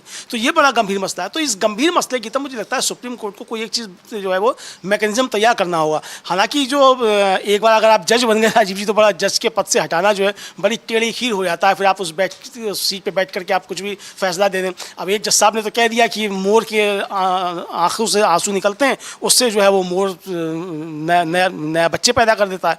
तो अब इस तरीके के अगर फैसले जो है वो आने लग जाएंगे हमारी न्यायपालिका से, तो इस देश का क्या होगा, इस न्याय व्यवस्था का क्या होगा राजीव जी। तो मुझे लगता है कि एक चेक एंड बैलेंस की स्थिति जो है वो इस न्यायपालिका की अंदरूनी चीज़ें हैं उसके लिए भी बहुत आवश्यकता है, और इसके लिए CGI को जो है पहल करनी पड़ेगी और सरकार को भी इस पर बहुत सारी चीज़ें देनी होंगी, विपक्ष को भी ये बातें उठानी पड़ेंगी। बिल्कुल। तो दोस्तों हम चर्चा बीच में थोड़ा सा डाइवर्ट इसलिए भी क्योंकि खबर जो है एक ये बहुत ही महत्वपूर्ण है, इसलिए कि एक तरफ सदन की कार्यवाही हो रही है, सदन में शपथ ग्रहण की कार्यवाही चल रही है और तमाम नेता सत्ता पक्ष के हों विपक्ष के हों वो सदन के अंदर हैं, लोकसभा के अंदर हैं, क्योंकि आज से लोकसभा का जो ये 18वां सत्र है उसकी शुरुआत हुई है और राज्यसभा की शुरुआत नहीं है। राज्यसभा की शुरुआत 27 तारीख से 27 जून से इसकी शुरुआत है, लेकिन उससे पहले बहुत सारे ऐसे विजुअल्स हैं और वो विजुअल्स आप तक हम लेके आएंगे जो चल रहा है, जिसमें अंदर कुछ देर पहले अखिलेश यादव और तमाम नेता वहां अंदर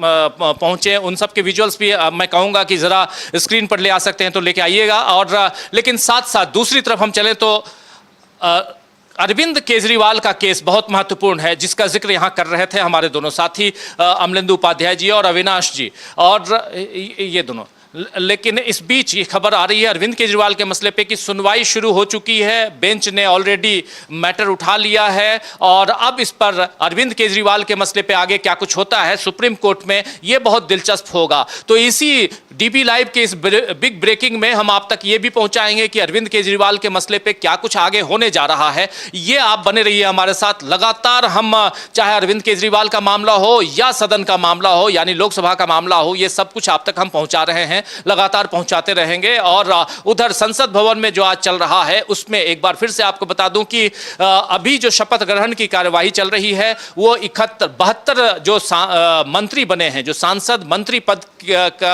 की शपथ ले चुके हैं, वो मंत्री शपथ ले रहे हैं। इसके बाद अल्फाबेटिकली लिया जाएगा, यानी ए से लेकर के तक के जो राज्य हैं उस राज्यवार शपथ लेंगे और उसके बाद कल जो बाकी बचे हुए राज्य हैं के बाद वाले जेड तक वो लेंगे। तो ये सब कुछ होता रहेगा, ये आगे हम आप तक पहुंचाते रहेंगे। विजुअली आप देख रहे हैं अभी अनुप्रिया पटेल हैं, वो शपथ ले रही हैं, ये आप देख रहे हैं। और हमारे साथ यहाँ 3 हमारे साथी मौजूद हैं, ये स्क्रीन पे 2 साथी हमारे मौजूद हैं, इनको देख रहे हैं और कई सारे साथी काम कर रहे हैं, लेकिन उन सब के बीच भी खबरें हैं और क्या कुछ आता है, कुछ ब्रेकिंग उन लोगों के बीच होगा तो वहां भी हम चलेंगे। न्यूज रूम से इस डीवी लाइव के ब्रेकिंग न्यूज में आप सभी का स्वागत करता हूं, इस्तकबाल करता हूं एक बार फिर से।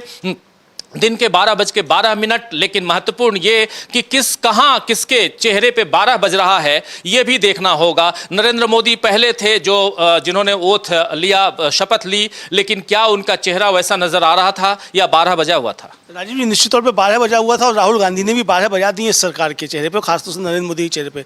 अभी खबर आई है कि संसद परिसर में संविधान की कॉपी लगाने पर राहुल गांधी ने कहा कि जो आक्रमण प्रधानमंत्री जी अमित शाह जी संविधान पर कर रहे हैं वह हमारे लिए स्वीकार्य नहीं है।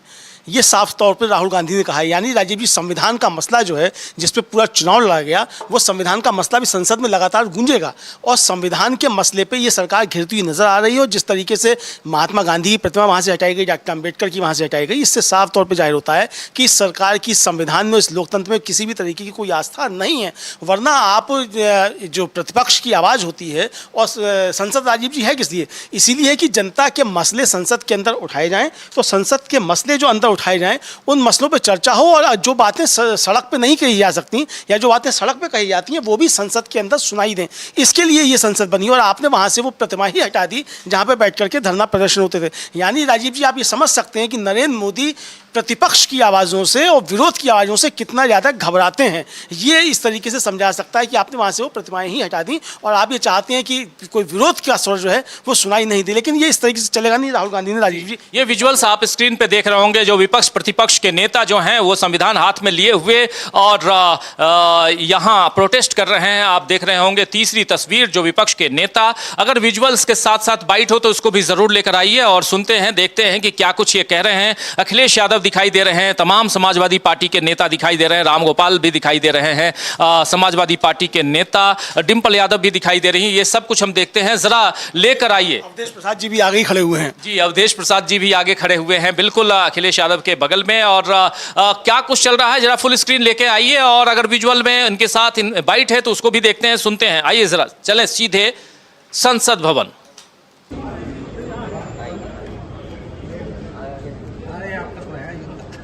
अयोध्या के सांसद तो आगे कर रहे हैं आप। ये है हमारे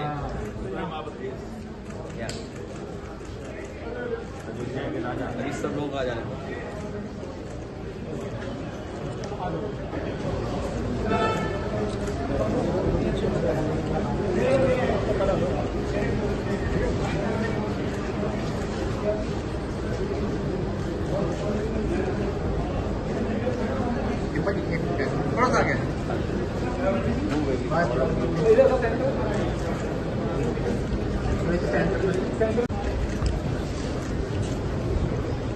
अच्छा कॉम्बिनेशन यू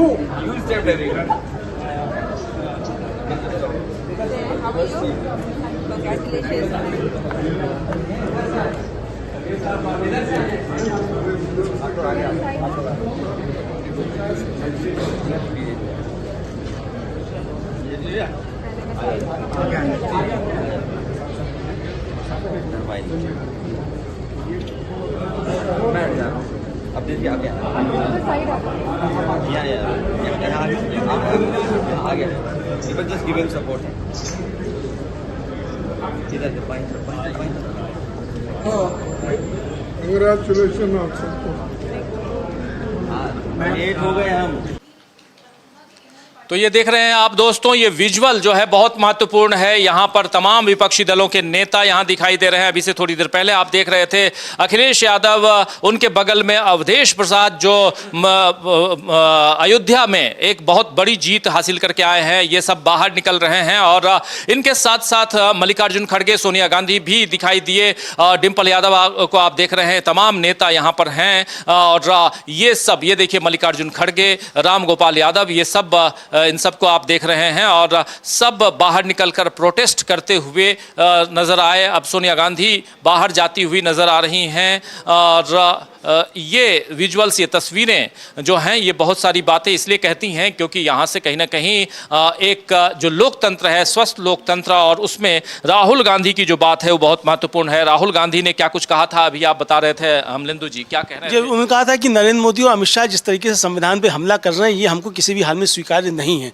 राहुल गांधी ने ये कहा, यानी साफ संकेत दे दिया कि आप अगर संविधान के ऊपर हमले करेंगे तो ये हमको स्वीकार नहीं है, और पूरे संसद में जो संविधान बचाओ के नारे गूंजते रहेंगे। और आज राजीव जी शुरुआती इससे हुई कि संविधान बचाओ, तानाशाही हटाओ, यानी संविधान के ऊपर जो खतरे हैं उनको लेकर के इंडिया गठबंधन खास तौर से वो काफ़ी ज़्यादा सजग है और कोई भी आँच इस तरीके की नहीं आएगी। इससे पहले राजीव जी जो ममता बनर्जी हैं, उन्होंने एक चिट्ठी प्रधानमंत्री को लिखी है, हम लोगों ने उस पर खबर भी बनाई थी और हमारा वीडियो भी पड़ा हुआ है, उस पर लोग जाके देख सकते हैं कि जो नई जो अन्याय संहिता जिसको कहा जा रहा है, यानी जो CRPC बदल दी गई है, जो आपराधिक कानून जो नए लाए जा रहे हैं, उस पर उन्होंने लिखा है कि भाई आपने सारे सांसदों को मतलब सस्पेंड करके आपने ये कानून आनन फानन में पास करा लिए, इसको अगर आपको पास कराना है तो दोबारा इस संसद में लेकर के आइए। यानी राजीव जी ये जिस तरीके से पुलिस स्टेट बनाने की तैयारी है इस न्याय संहिता के जरिए, उसको लेकर के इंडिया गठबंधन एकजुट है और उसको पास मतलब लागू नहीं होने देगा, ये भी समझा सकता है। तो नीट का ही मसला यहाँ नहीं होगा, सिर्फ एग्जिट पोल घोटाला ही नहीं होगा, इससे बड़ा मसला ये भी होगा कि किस तरीके से आप पुलिस स्टेट बनाने जा रहे हैं,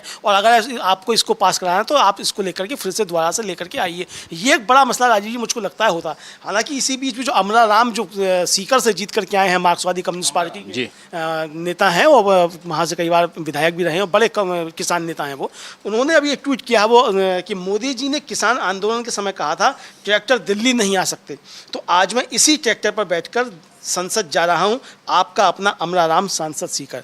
यानी कि मोदी जी ने जो जो कहा था राजीव जी, उस सबको चुनौती देने का काम जो इंडिया गठबंधन के सांसद अब कर रहे हैं और करके दिखा रहे हैं कि आपने ट्रैक्टर रोकने की बात की थी, हम ट्रैक्टर से आ रहा हूँ, सीकर से संविधान को बदलने की बात आपके लोग कर रहे थे, हम संविधान नहीं बदलने देंगे और आपकी ये कार्रवाई हमको किसी हाल में स्वीकार्य नहीं है। राहुल गांधी खुल करके कह रहे हैं। नीट के मसले पर सुबह के सुरेश कह चुके हैं कि ये मसला संसद में उठेगा। तो यानी जो जो काम आप करना चाहते हैं सबका आपको जवाब विपक्ष की तरफ से मिलेंगे, इंडिया गठबंधन की तरफ से मिलेंगे, और सरकार जो है वो निरंकुश नहीं रह जाएगी जिस तरीके से 10 साल तक नरेंद्र मोदी जी ने निरंकुशता के साथ में सरकार चलाई है। राजीव जी, ये मैं समझ सकता हूँ कि एक सुखद पल जो है भारतीय लोकतंत्र के लिए है कि हमने तानाशाही को निरस्त कर दिया है। भले ही मोदी जी ने सरकार बना ली हो, किसी भी तरीके से सरकार बन गई हो, लेकिन सरकार के ऊपर दबाव रहेंगे और ये दबाव जनता के हैं। राजीव जी, विपक्ष की जो आवाज़ है वो जनता की आवाज़ है। जनता ने ऐसा मैंडेट दिया है कि नरेंद्र मोदी जी की तानाशाही खत्म हो गई है, इसको इस तरीके से समझ सकते हैं। और अगर मोदी जी अब तानाशाह बनने की कोशिश करेंगे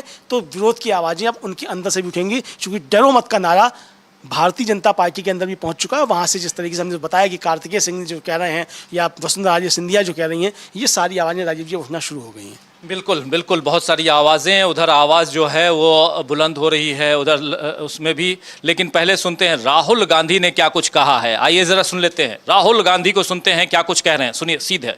कॉन्स्टिट्यूशन लाने की जरूरत क्यों पड़ी आज आप लोगों को, सब विपक्ष के? क्योंकि देखिए, जो आक्रमण प्रधानमंत्री जी अमित शाह जी कॉन्स्टिट्यूशन पर, संविधान पे कर रहे हैं, वो हमारे लिए एक्सेप्टेबल नहीं है, वो हम होने नहीं देंगे। इसीलिए हमने कॉन्स्टिट्यूशन ओथ लेते हुए हमने कॉन्स्टिट्यूशन पकड़ा था। धन्यवाद, थैंक यू। हमारा संदेश जा रहा है, हिंदुस्तान के कॉन्स्टिट्यूशन को कोई शक्ति नहीं छू सकती है। धन्यवाद। ये देखिए,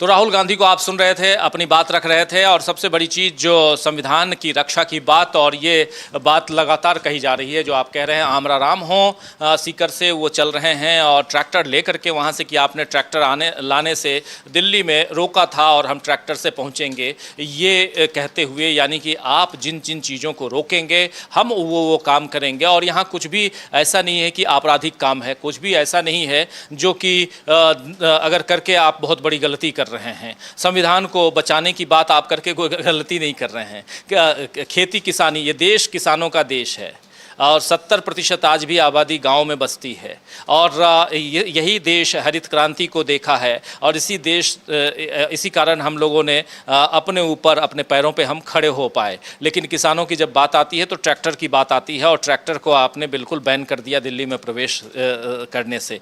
तो ये सारी चीज़ें हमने देखी हैं और ये सब अब कहते हुए इंडिया गठबंधन के नेता नज़र आते हैं। राहुल गांधी भी अभी बहुत महत्वपूर्ण बातें कह रहे थे। तो ये सब, और अभी मल्लिकार्जुन खड़गे को आपने सुना, अभी आपने देखा पूरा प्रोटेस्ट, आप देखिए स्क्रीन पे, तीसरे स्क्रीन पे नजर आ रहा है। एक तरफ तो तमाम नेता जो सांसद हैं और जो मंत्री पद ग्रहण कर चुके हैं ये सब अभी शपथ ले रहे हैं। दूसरी तरफ आप प्रोटेस्ट देखिए, ये तमाम नेता हाथों में संविधान की किताब लेकर के प्रोटेस्ट कर रहे हैं। सोनिया गांधी को देखिए आप मल्लिकार्जुन खड़गे को आप देखिए, यहाँ अखिलेश यादव हैं, अवधेश प्रसाद हैं। अवधेश प्रसाद एक बड़ा नाम आज की तारीख में है क्योंकि इस देश में जो राजनीति, जिस हिंदुत्व की राजनीति में जहर घोलने की कोशिश या उस राजनीति के तहत इस देश में नफरत फैलाने की कोशिश होती रही, उस पर इन्होंने लगाम लगाने के लिए, मतलब जो ताबूत की आखिरी कील जो है वो ठोकने का काम किया है अवधेश प्रसाद ने। अवधेश प्रसाद आज की तारीख में एक बहुत बड़ा एग्जाम्पल है और जिसका जिक्र आप कर रहे थे। तो ये सब कुछ हमने देखा और इन सब के साथ साथ देखिए अब प्रोटेस्ट हम सब देख रहे हैं। उधर लगातार हम देख रहे हैं कि सोनिया गांधी और बाकी लोगों को, ज़रा आपसे समझना चाहता हूं कि कैसे आगे देखा जाए इसको। राजीव जी देखिए, तो जो आपने अवधेश प्रसाद की बात की, तो अवधेश प्रसाद जो सिर्फ इसलिए आइकन नहीं है कि उन्होंने अयोध्या में ही जो है केवल जीत हासिल की है, इसके और कई मायने हैं। अयोध्या के जो सांसद थे भारतीय जनता पार्टी के लल्लू सिंह चौहान, उनका भी बयान था 400 पार का कि हमको संविधान बदलने के लिए 400 पार चाहिए। यानी जो 400 पार बदलने की बात करने वाले थे उसको भी हराया है अवधेश प्रसाद जी ने कि 400 पार का मोदी जी का जो नारा था उसको किस तरीके से शिकस्त दी गई। दूसरा जो नारा दिया गया था, जो राम को लाए हैं हम उनको लाए हैं, तो जो राम को लाने की बातें कर रहे थे और जो स्वयं को अविनाशी समझ रहे थे, उन अविनाशी जी को भी एक कड़ी चुनौती अयोध्या से मिली है। और जो ये समझ रहे थे कि हिंदुत्व पे जो है, हिंदू धर्म पे कब्जा जो RSS का हो गया, जो RSS कहेगा वही हिंदू है, तो इसको भी चुनौती मिल गई है कि RSS जो कहेगा वो हिंदू नहीं है, बल्कि जो हिंदू कहेंगे RSS को उसको मानना पड़ेगा। RSS का वो खाकी नेकर और काली टोपी जो वो हिंदू नहीं है। तो ये सारी चीज़ें, मतलब लाल टोपी वालों ने जो है वो काली टोपी वालों को चुनौती दे दी राजीव जी। अब ये संघर्ष है। तो अयोध्या की सरजमीन से लाल टोपी वालों ने एक चीज़ देखिए, अभी लाल टोपी के साथ साथ लाल गमछा भी है। इस गमछा की कहानी आपने सुनी थी ना? जी आनंद भदौरिया ने सुनाई थी ये गमछा की कहानी। ये गमछा अभी आप दोस्तों, आप लोगों को बता दूं, ये जो लाल गमछा है, अब ये समाजवादियों के गले में आप लाल गमछा भी देख रहे हैं।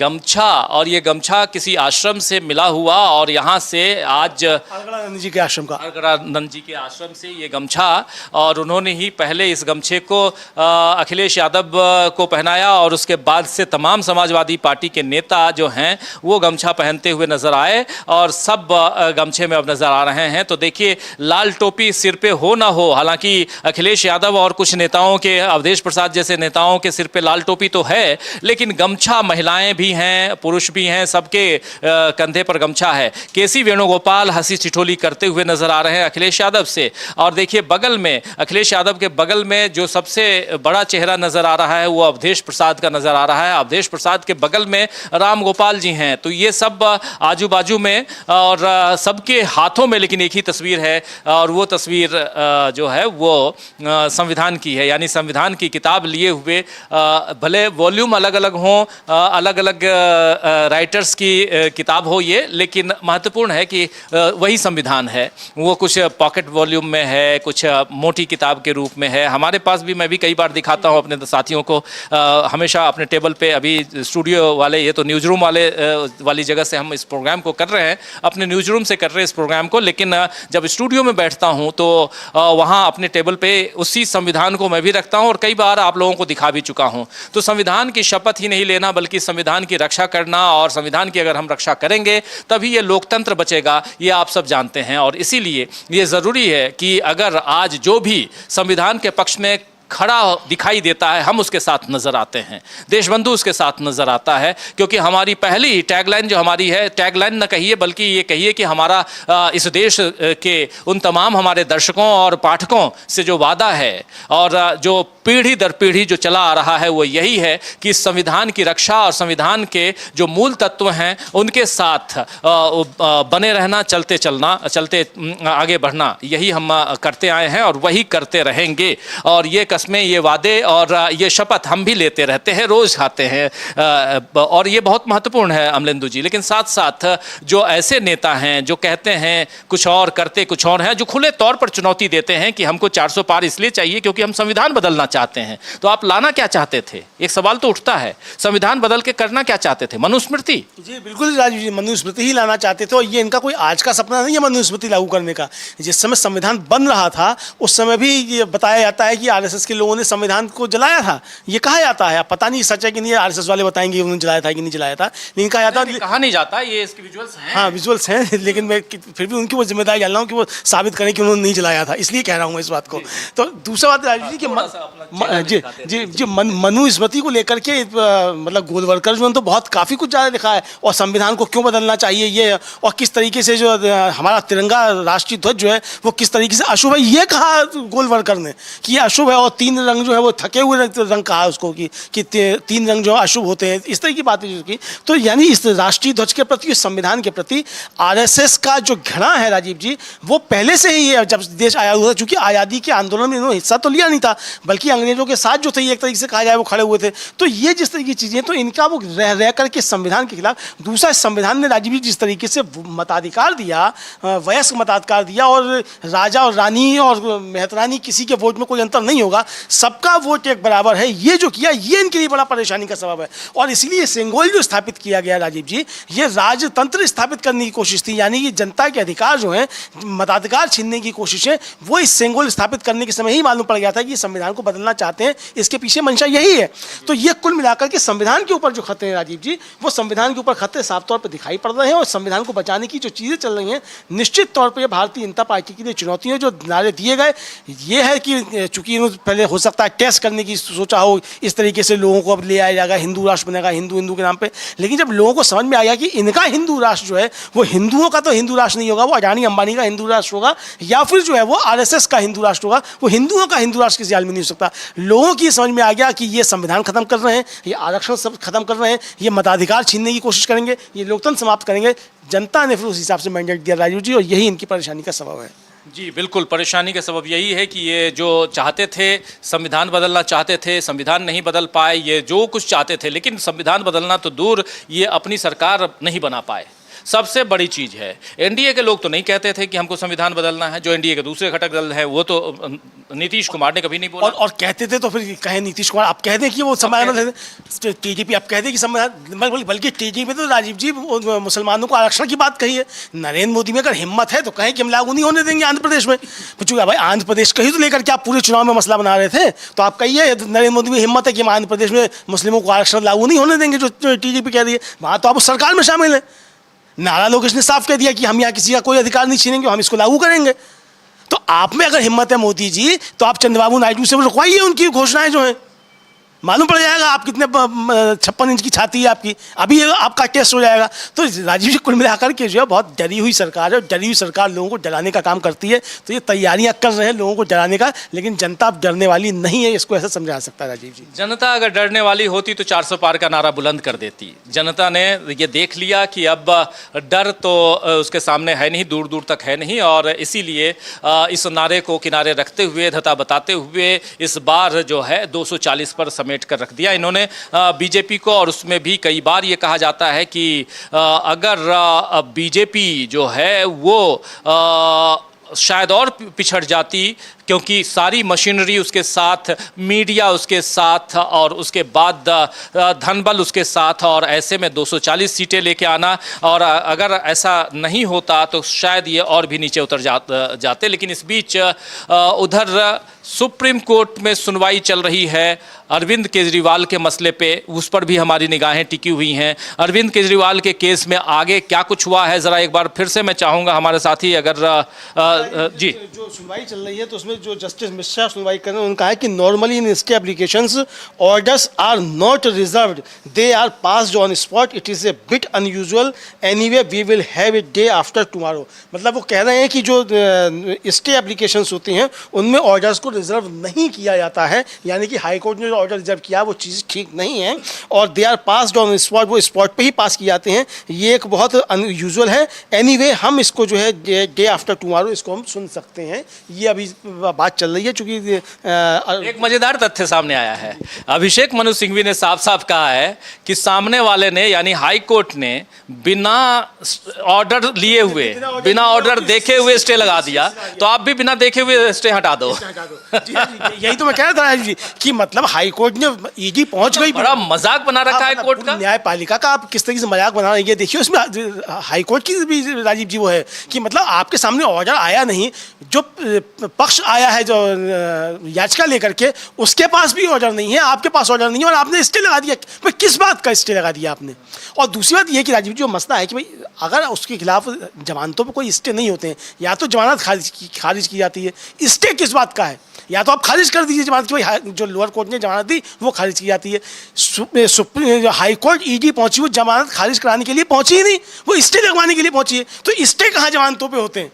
ये 70 सालों में पहली बार राजीव जी इस देश के अंदर क्या क्या हो रहा है वो यहाँ देखा जा सकता है कि 70 साल। ये दुर्भाग्य है, ये दुर्भाग्यपूर्ण है। न्यायपालिका पर भरोसा है सबका, आज भी भरोसा है। उस भरोसे को बरकरार रखना, रखवाना, ये काम जो है वो कोर्ट का है, न्यायाधीशों का है, और न्यायाधीशों को इस बात पर विचार करना चाहिए, सोचना चाहिए। और न्याय बिंदु जिसने ये दिया, जज जो हैं lower court Rouse Avenue court की, और उनको ट्रोल किया जा रहा है उतने दिनों से, और ऐसे लोग ट्रोल कर रहे हैं, और ख़ासकर जो सत्ता पक्ष के प्रवक्ता हैं वो ट्रोल कर रहे हैं। तो ये बहुत दुखद है अमलेंदु जी। लेकिन साथ साथ जो कुछ उधर चल रहा है, अरविंद केजरीवाल का केस, यहाँ मामला अरविंद केजरीवाल का नहीं है दोस्तों। इस मसले पर ध्यान क्यों है? इसलिए ध्यान है क्योंकि ये न्यायपालिका का मामला है, और न्यायपालिका अगर इस ढंग से लोअर कोर्ट के ऑर्डर को बिना देखे हुए हाई कोर्ट जो है पहले ही स्टे लगा दे, वो अभी तक हाथ में कोर्ट का ऑर्डर नहीं आया, उससे पहले आप स्टे लगा दीजिए, तो इसे क्या कहा जाएगा? इसीलिए यहां पर कह रहे थे अभिषेक मनु सिंघवी अभी से थोड़ी देर पहले कि आप ये कीजिए मिलॉर्ड कि जैसे उन्होंने बिना देखे हुए ऑर्डर कर दिया, वैसे ही आप उस ऑर्डर को बिना देखे हुए हमारे उस ऑर्डर को कैंसिल कर दीजिए। भले मजाक में ही सही, लेकिन बहुत महत्वपूर्ण बात उन्होंने कही है। इस बीच चर्चा चल रही है, जारी है, और उसमें क्या कुछ चलेगा, क्या कुछ हो रहा है, उसके अपडेट्स हम आप तक पहुंचाते रहेंगे। शायद अमलेंदु जी आपके पास कुछ और है? आ गया है, बेंच जो है ऑर्डर लिखवा रही है और कहा है कि the interim order would reveal that parties are given opportunity to file short submission by June 24. ASG submits that the order on the stay application would be passed shortly, and it would be appropriate if this court adjourns the matter so that there is an opportunity to see the order. ये आदेश मतलब 24 तारीख को आज मतलब ED अपना जवाब इस पे दाखिल कर सकती है, मैटर कल सुना जाएगा। इसको फिर से सुनवाई होगी। आज की सुनवाई में इन्होंने जो ऑर्डर दिया है उस ऑर्डर में इन लोगों से कुल मिलाकर के नोटिस जारी करना जो होता है, पहले शुरुआत होती है ऐसे ही से। और सुप्रीम कोर्ट ने कि अगर हाई कोर्ट का ऑर्डर इस बीच में पास हो जाता है तो इसको रिकॉर्ड पे लेकर आया जा सकता है, यानी हाई कोर्ट अगर कोई ऑर्डर पास कर भी देता है तो सुप्रीम कोर्ट में ये याचिका अरविंद केजरीवाल की वो निरस्त नहीं होगी, सुनवाई इस पे होगी और इसकी लीगलिटी जो है लीगलिटी बनी रहेगी।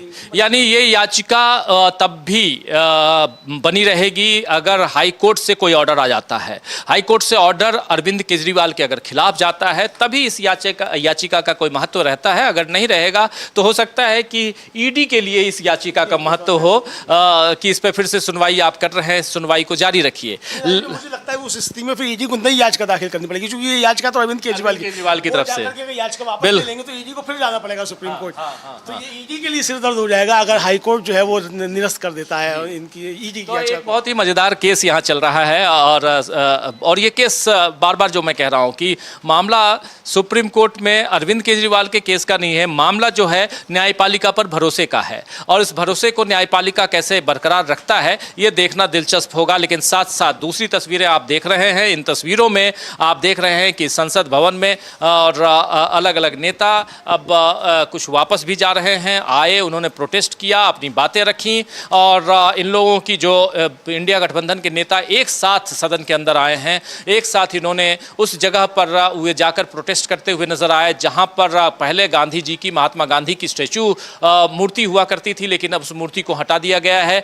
दो मूर्तियां जैसे ही आप सदन के अंदर पहले जाते थे संसद भवन में तो दो मूर्तियां आपका इंतजार करते हुए नजर आती थी। एक बापू थे महात्मा गांधी और एक आदमकद बहुत ही शानदार प्रतिमा और दूसरी मूर्ति थी बाबा साहब भीमराव अंबेडकर की मूर्ति, जिनके एक हाथ में संविधान और दूसरा इशारा करते हुए संसद भवन की तरफ। वो तस्वीर थी, रोंगटे खड़े हो जाते थे जब इन दोनों तस्वीरों को, दोनों मूर्तियों को हम देखते थे तो। और कई बार उन मूर्तियों के सामने जाकर हम लोगों ने तस्वीरें खिंचवाई, लेकिन और कई बार वहां से रिपोर्टिंग की, लेकिन अब वो जगह खाली कर दी गई है। वहां पर फूल पत्तियां लगाई जा रही हैं। अभी 3 दिन पहले जब मैं गया था तो यही देख रहा था कि तोड़ फोड़ करके बहुत ही बुरा हाल उसका कर रखा गया था। लेकिन अब आर्टिफिशियल जो पौधे लगाए गए हैं, आर्टिफिशियल नहीं है पौधे, लेकिन नर्सरी से लाकर रखे गए हैं, फूल पत्तियां सजाई गई हैं, थोड़ा सजावट हो, विजुअल्स अच्छे हों उसके लिए। लेकिन महत्वपूर्ण बात यह है कि आप अगर आए, सैलानी आए, कोई देखने आए, घूमने आए संसद भवन में, तो आप उस भवन को ताबूत की तरह बने हुए एक जो नया भवन है वही आपको सामने आपका इंतजार करता हुआ नजर आता है।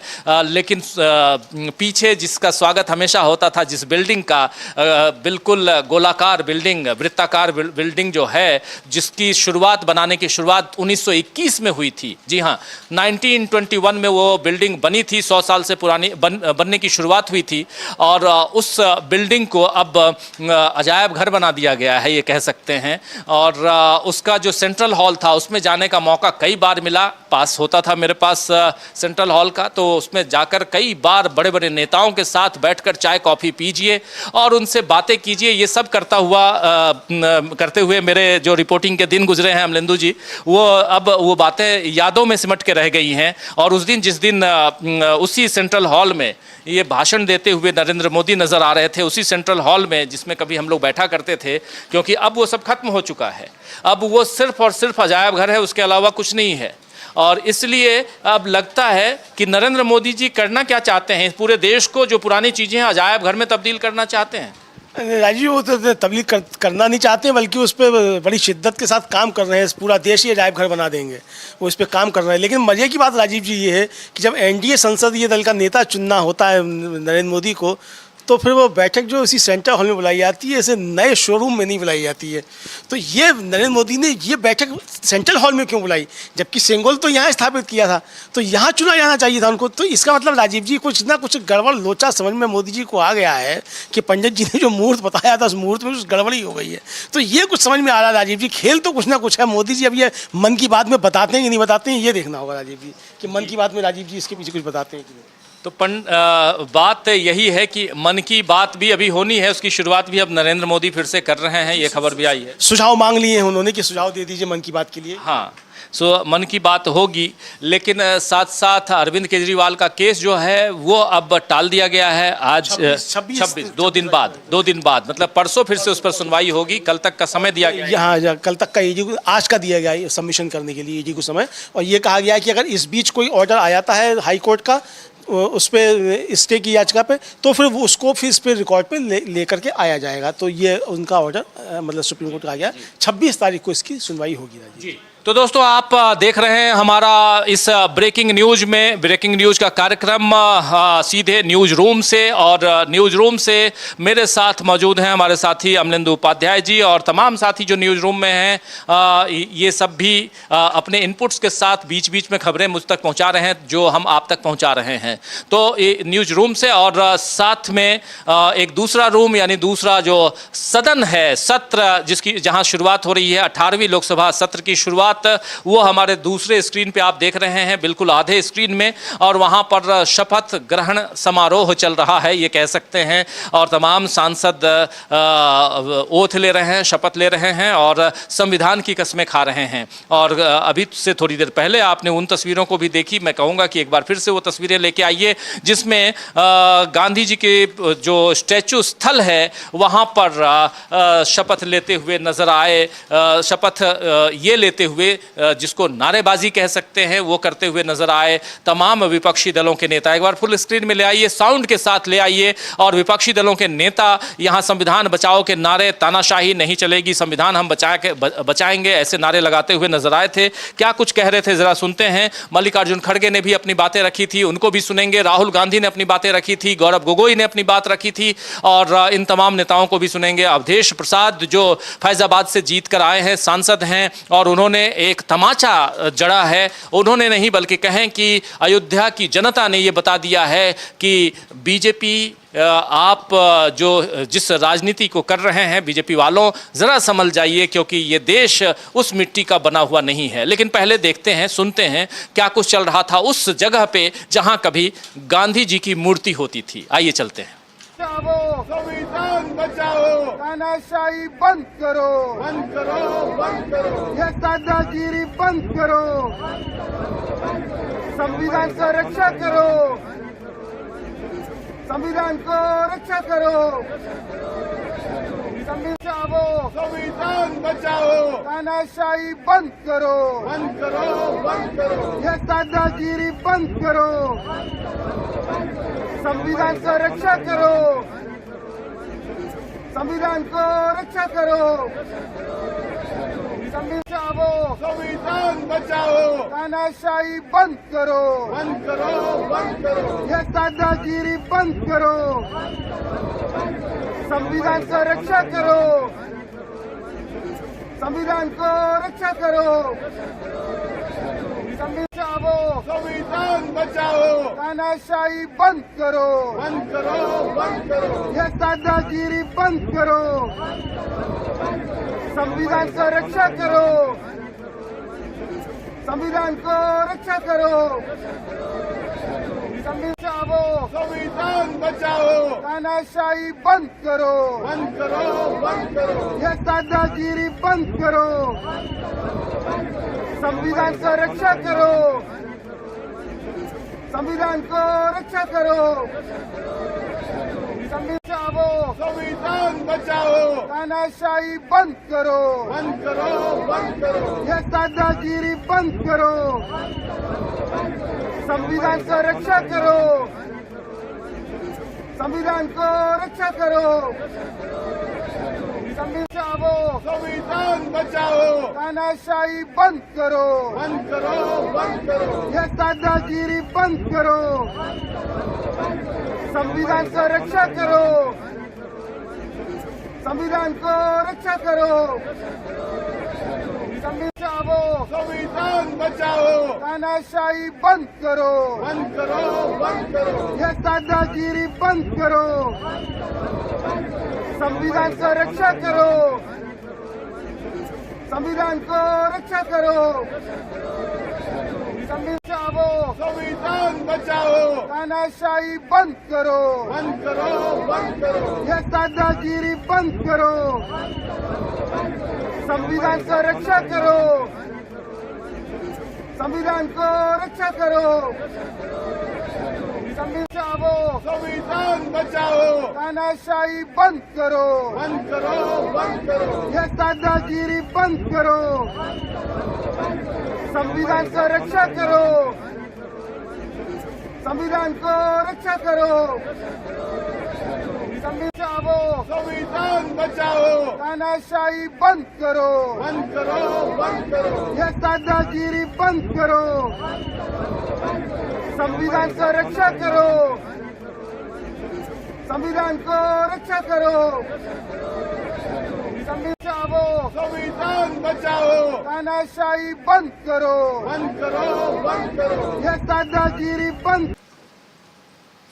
तो दोस्तों आप देख रहे थे ये तानाशाही बंद करो के नारे लग रहे थे और संविधान बचाओ के नारे लग रहे थे। ये कई बार इस विजुअल को अभी आप देख चुके हैं, लेकिन यहीं से शुरुआत होती है इस लोकसभा के 18वें लोकसभा के इस विशेष संसद सत्र की शुरुआत होती है। और ये बहुत इंपॉर्टेंट इसलिए है क्योंकि यहाँ से एक तस्वीर साफ साफ नजर आती है अमलेंदु जी कि ये लोकसभा उतनी आसानी से जो अभी तक नरेंद्र मोदी चला लेते थे और अपनी मनमानी करते थे और बटन दबा दिया जाता था लोकसभा अध्यक्ष की तरफ से, स्पीकर की तरफ से, 146 सांसदों को बाहर कर दिया जाता था, कई सारे बिल पास करा दिए जाते थे, लेकिन अब वो नजर नहीं आएगा। ये साफ साफ दिखाई देता है। क्या कुछ आप जोड़ना चाह रहे थे? जी राजीव जी, मल्लिकार्जुन खड़गे ने एक ट्वीट किया है, वो लंबा ट्वीट है, मैं उसका थोड़ी सी एक बात बता दूं। बस उन्होंने जो कहा है कि रस्सी जल गई बल नहीं गया। उन्होंने लिखा है कि प्रधानमंत्री मोदी जी ने अपने कस्टमरी शब्द आज ज़रूरत से ज़्यादा बोले, इसे कहते हैं रस्सी जल गई बल नहीं गया। देश को आशा थी कि मोदी जी महत्वपूर्ण मुद्दों पर कुछ बोलेंगे। अब इसमें उन्होंने नीट की बात की है, पश्चिम बंगाल की रेल दुर्घटना की बात की है, मणिपुर की बात की है, असम पूर्वोत्तर में बाढ़ की बात की है, कमर तोड़ महंगाई की बात की है, रुपए गिरने की बात की है, एग्जिट पोल स्टॉक मार्केट घोटाले की बात की है और जनगणना को लेकर के बात की है, जातिगत जनगणना को बात की है। और फिर कहा है कि मोदी जी आप विपक्ष को नसीहत दे रहे हैं, 50 साल पुरानी इमरजेंसी की याद दिला रहे हैं, पिछले 10 साल के अनडिक्लेयर्ड इमरजेंसी को भूल गए जिसका जनता ने अंत कर दिया। लोगों ने मोदी जी के खिलाफ जनमत दिया, इसके बावजूद अगर वो प्रधानमंत्री बन गए हैं तो उन्हें काम करना चाहिए। जनता को सब स्टैंड चाहिए, स्लोगन नहीं। ये खुद याद रखें। हम विपक्ष व इंडिया जनबंधन संसद में कॉन्सेंसस चाहता है। हम जनता की आवाज़ सदन, सड़क और सभी के समक्ष उठाते रहेंगे। संविधान की रक्षा हम करेंगे, लोकतंत्र जिंदाबाद। यानी कि मोदी जी को साफ संदेश दे दिया गया है कि संविधान के साथ कोई छेड़छाड़ नहीं। मुद्दे वो मोदी जी को बता दिए गए हैं कि ये मुद्दे हैं जो आप गोल कर गए हैं अपने संबोधन में।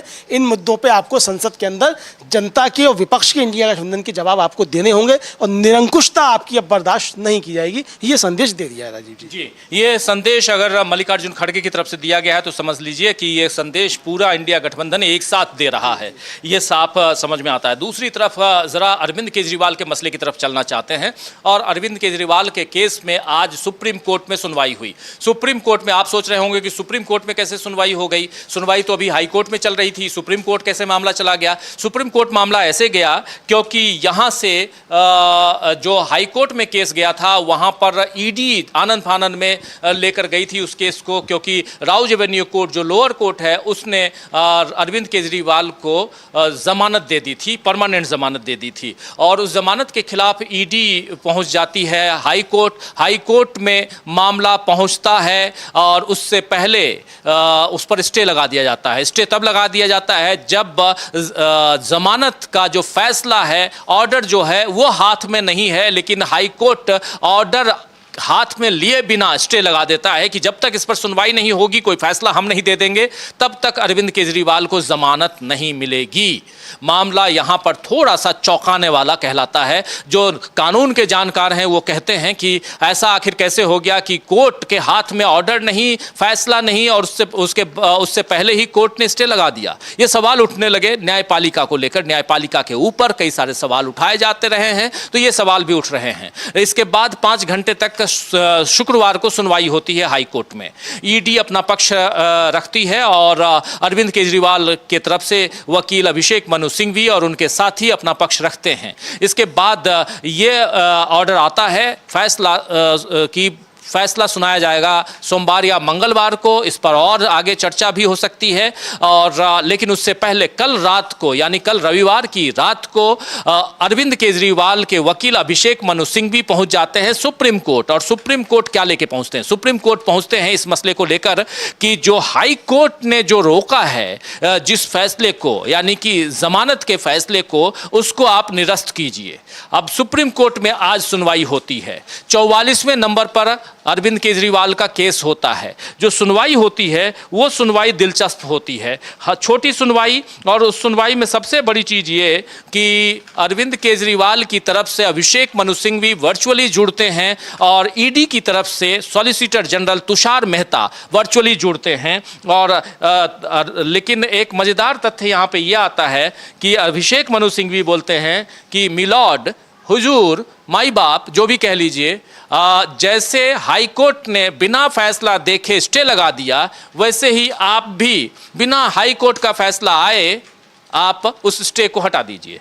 मजाक ही सही, लेकिन बहुत बड़ी बात वो कह गए इस मसले को सामने रखते हुए। अब इसके बाद सुनवाई होती है, थोड़ी बहुत बात होती है, लेकिन उसके बाद सुप्रीम कोर्ट का कहना है कि अगर इस बीच हाई कोर्ट का आदेश पारित हो जाता है तो उसे रिकॉर्ड पर लाया जा सकता है। लेकिन अभी हम 26 तारीख तक, जी हाँ, सुप्रीम कोर्ट ने जमानत पर हाई कोर्ट की रोक को चुनौती देने वाली उनकी याचिका 26 जून तक के लिए स्थगित कर दी है। हाई कोर्ट की जो जमानत, जो याचिका है, उसको 26 जून तक के लिए स्थगित कर दी है। कहा है कि 26 जून को इस पर हम फिर से बात करेंगे। लेकिन इस बीच अगर हाई कोर्ट से कोई फैसला आ जाता है तो वो फैसला मान्य तो होगा ही, क्योंकि वो हाई कोर्ट का फैसला होगा, मगर उसकी चुनौती वाली जो याचिका, ये जो आपने हाई कोर्ट में माननीय अरविंद केजरीवाल जी ने लगाई है, उस याचिका को निरस्त नहीं करेंगे। वही याचिका वहां वैलिड होगी। ये महत्वपूर्ण है। और यहां से अरविंद केजरीवाल का केस जो है बड़ा दिलचस्प है। देखिए, यहाँ तीनों कोर्ट इन्वॉल्व है। मतलब कई बार ऐसा मसला बहुत कम आता है कि 3 के 3, लोअर कोर्ट, हाई कोर्ट और सुप्रीम कोर्ट, ये तीनों court at the same time, एक ही समय तीनों कोर्ट इन्वॉल्व है।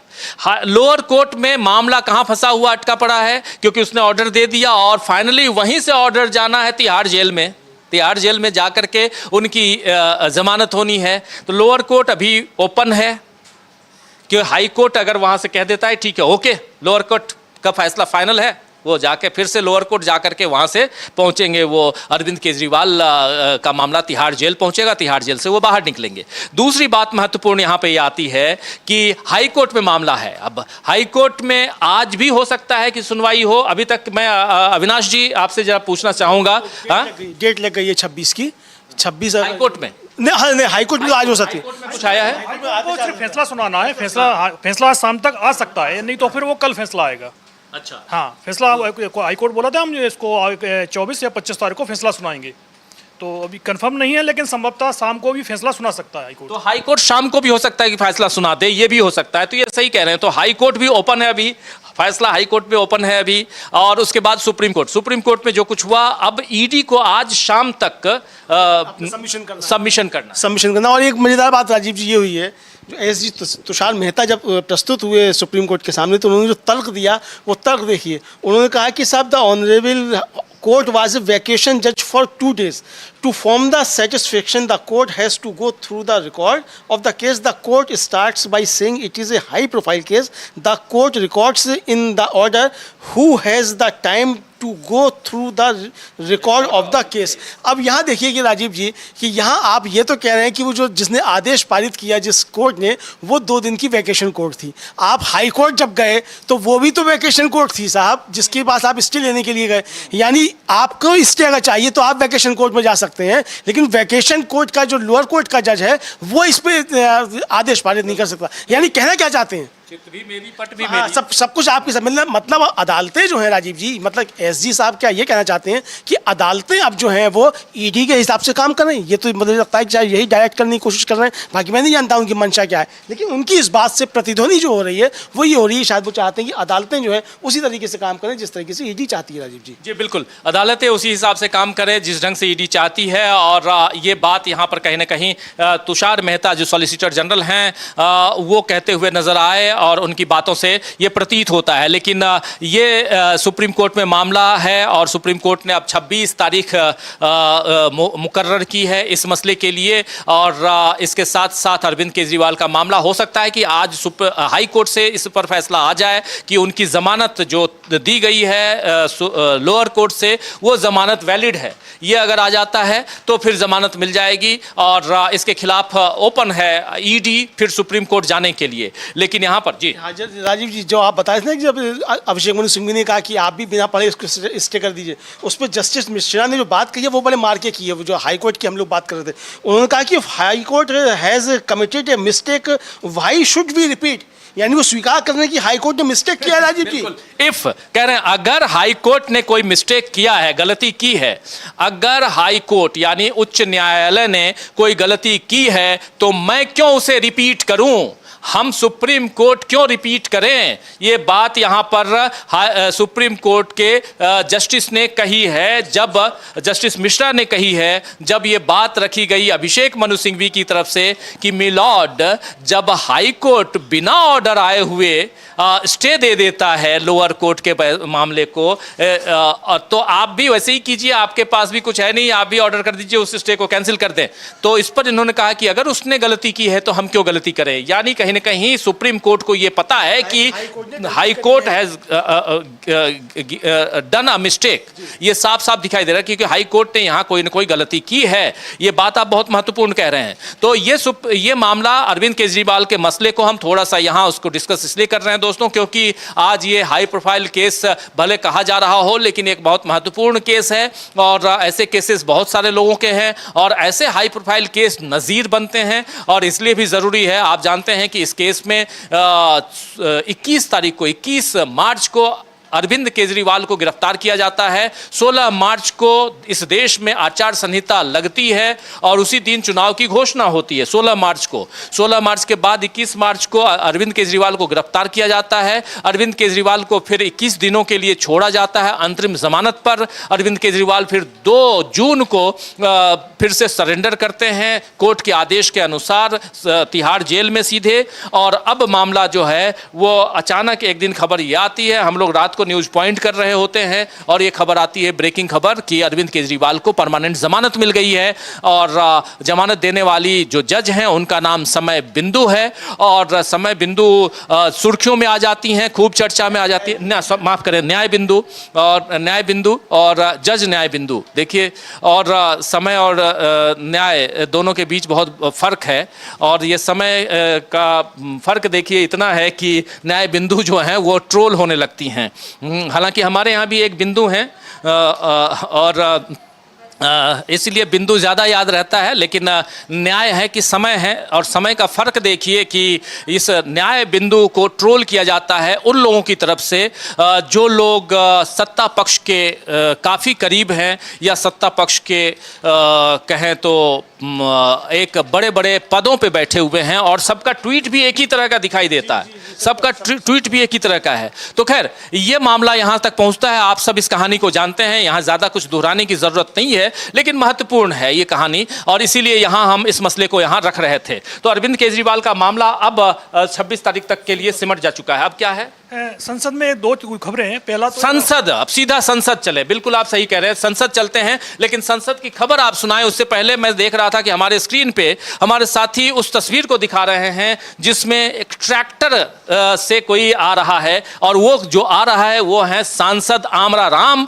जो पहुंच रहे हैं सीकर से यहाँ दिल्ली। और इन्होंने ये कहा था कि आप किसानों के ट्रैक्टर को रोक सकते हैं लेकिन मेरे इस ट्रैक्टर को नहीं रोक सकते, और ट्रैक्टर चला करके वो यहाँ पहुंच रहे हैं। ये बहुत महत्वपूर्ण है और आप स्क्रीन पर देखिए आमरा राम की ये तस्वीर बहुत महत्वपूर्ण। और यहाँ से इस तस्वीर को आप देखकर समझ सकते हैं कि एक चुनौती यहाँ पेश की जा रही है आमरा राम की तरफ से, विपक्ष की तरफ से और वाम दल के नेता, और बहुत ही एक इंपॉर्टेंट नेता हैं और काफी पढ़े लिखे हैं, बहुत सारे मसलों पे अपनी बात अपने विचार ये रखते हैं। बहुत जुझारू है किसानों के मसले को लेकर के राजीव जी खास तौर से। और एक तरह से कहा जाए कि राजस्थान में मार्क्सवादी कम्युनिस्ट कम्युनिस्ट पार्टी को मतलब खड़ा कर दिया उन्होंने अच्छे तरीके से। और वहाँ जो उनका छात्र संगठन है उसमें भी काफ़ी काम करते थे किसानों के मसले पे।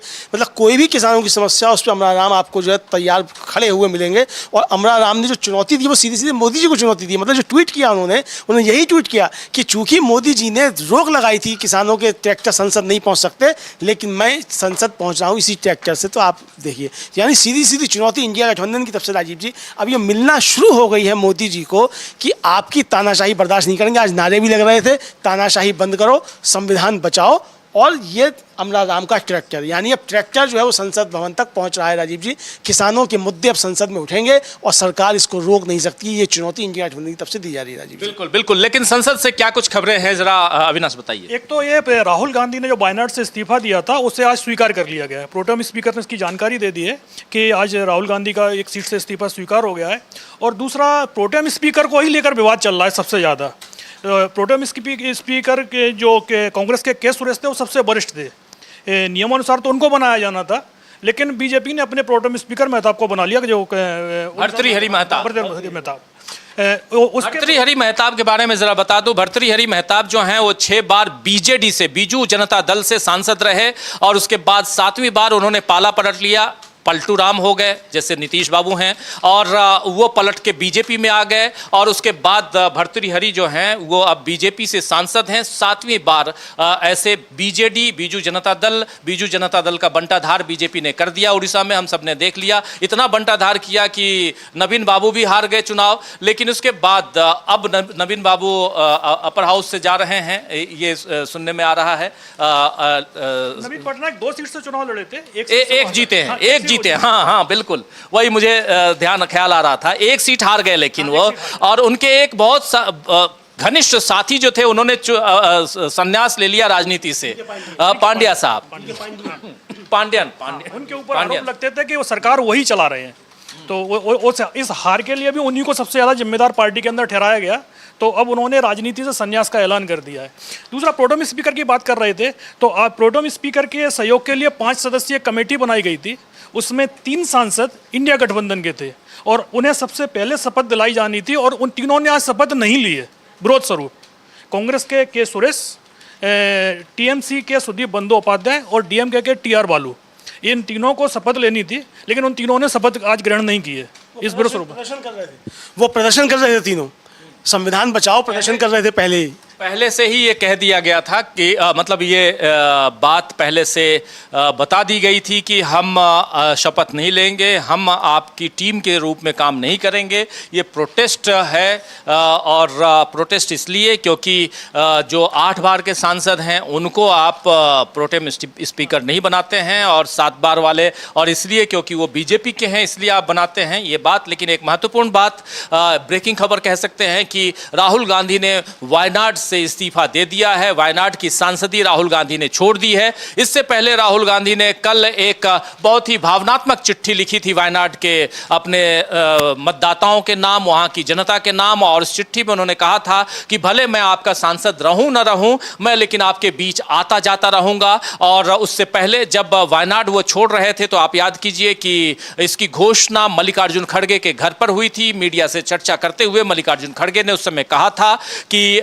प्रियंका गांधी वहां से इनकी जगह पर अब चुनाव लड़ेंगी, प्रत्याशी होंगी प्रियंका गांधी। और प्रियंका गांधी ने भी अपनी बात रखी थी और राहुल गांधी ने भी उस समय अपनी बात रखी थी। और उन बातों में राहुल गांधी ने जरूर कहा था कि चाहे वायनाड हो या रायबरेली हो, दोनों जगहों के लिए अब 2-2 सांसद मिल गए हैं दोनों को। एक तरफ प्रियंका के साथ मैं रहूंगा, यानी राहुल रहेंगे, और राहुल के साथ उधर प्रियंका रायबरेली में रहेंगी। तो एक ये दोनों भाई बहन मिलकर इन दोनों जगहों को, दोनों अपने संसदीय क्षेत्रों को और मजबूत करेंगे तो साफ दिखाई देता है। लेकिन कल का जो भावनात्मक जो पत्र है, खत है या चिट्ठी उनकी है, उस चिट्ठी में जो बातें रखी है इन्होंने, उसमें एक बहुत ही महत्वपूर्ण बात राहुल गांधी ने लिखी है, जिसमें उन्होंने कहा है कि जब मैं परेशानियों से गुजर रहा था उस समय आपने हाथ बढ़ाया और मेरा साथ दिया वायनाड के साथियों, इसलिए मैं आपका साथ कभी नहीं छोड़ूंगा। आपके हर कदम पर, हर परेशानी में आपके साथ खड़ा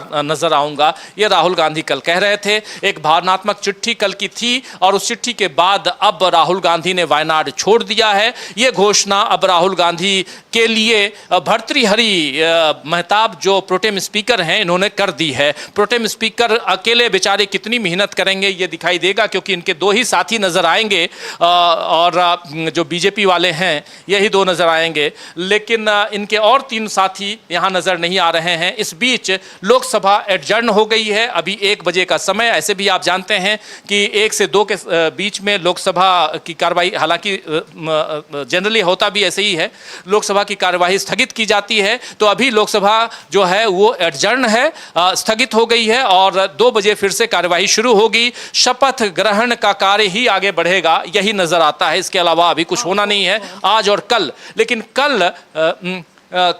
कल जो है यहां से आगे कार्रवाई होगी। लेकिन हम लोग भी अब बाइंड अप करें, हम भी अपनी कार्यवाही को यहीं स्थगित करते हैं, खत्म नहीं करेंगे। स्थगित करने की बात हम भी कहते हैं और अभी से ठीक 2 बजे खरी लेकर सर्वमित्रा आएंगी और अमलेंदु जी उनके साथ हमेशा होते हैं, ये दोनों आएंगे तो खरी में और भी बहुत सारी बातें। हमारी टीम यहाँ पर हमारे साथ अविनाश जी और अमलेंदु उपाध्याय जी और साथ में पूरी टीम, यहाँ देखिए लड़कियों की टीम है और सब हमारे लिए जो इनपुट देने का काम अभी तक करते रहे। तो ये जितनी चीज़ें हमने अभी तक आपको पहुंचाई हैं, ये सब कुछ ये पूरी टीम के जरिए, मैं तो सिर्फ बकबक करना, बोलना जिसको कहते हैं वो करता रहता हूं, लेकिन इनपुट्स जो सूचनाएं मेरे तक आती हैं इन सब के जरिए आती हैं। ये कैमरे के पीछे जो इसे zoom out zoom in zoom out करते हैं वो फारूक हैं, वो कर रहे हैं और भी साथी। तो ये न्यूज़ रूम हमारा, और इस न्यूज़ रूम में और यहाँ से इस ब्रेकिंग खबर को यहीं समाप्त करने की इजाज़त चाहूँगा। अमलेंदु उपाध्याय जी आपका बहुत शुक्रिया और अविनाश जी आपका स्पेशल अपीयरेंस के रूप में, आप जानते हैं अमिताभ बच्चन बीच बीच में आते हैं स्पेशल अपीयरेंस के रूप में, तो ये हमारे अमिताभ बच्चन जो आए थे बीच में स्पेशल कुछ डायलॉग्स के साथ में, तो इनका भी बहुत शुक्रिया। और शुक्रिया आप तमाम दोस्तों साथी शुभचिंतक जो इस कार्यक्रम को देख रहे थे, सुन रहे थे लगातार। मैं हमारे बहुत सारे साथी मैं देख रहा हूँ जो कमेंट कर रहे हैं, बहुत सारे साथी यहाँ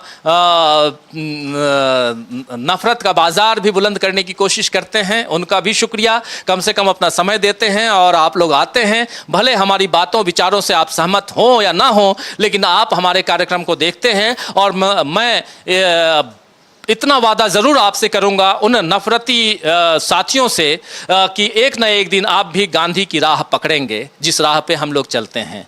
और गांधी की राह में संविधान आपको दिखाई देगा, वो संविधान जिसे बाबा साहब अंबेडकर साहब की अध्यक्षता में इस देश ने आपको हमको देकर इस देश को उस राह पर ले जाने की कस्में खाई थी, जिस राह पर चलकर आज हम और आप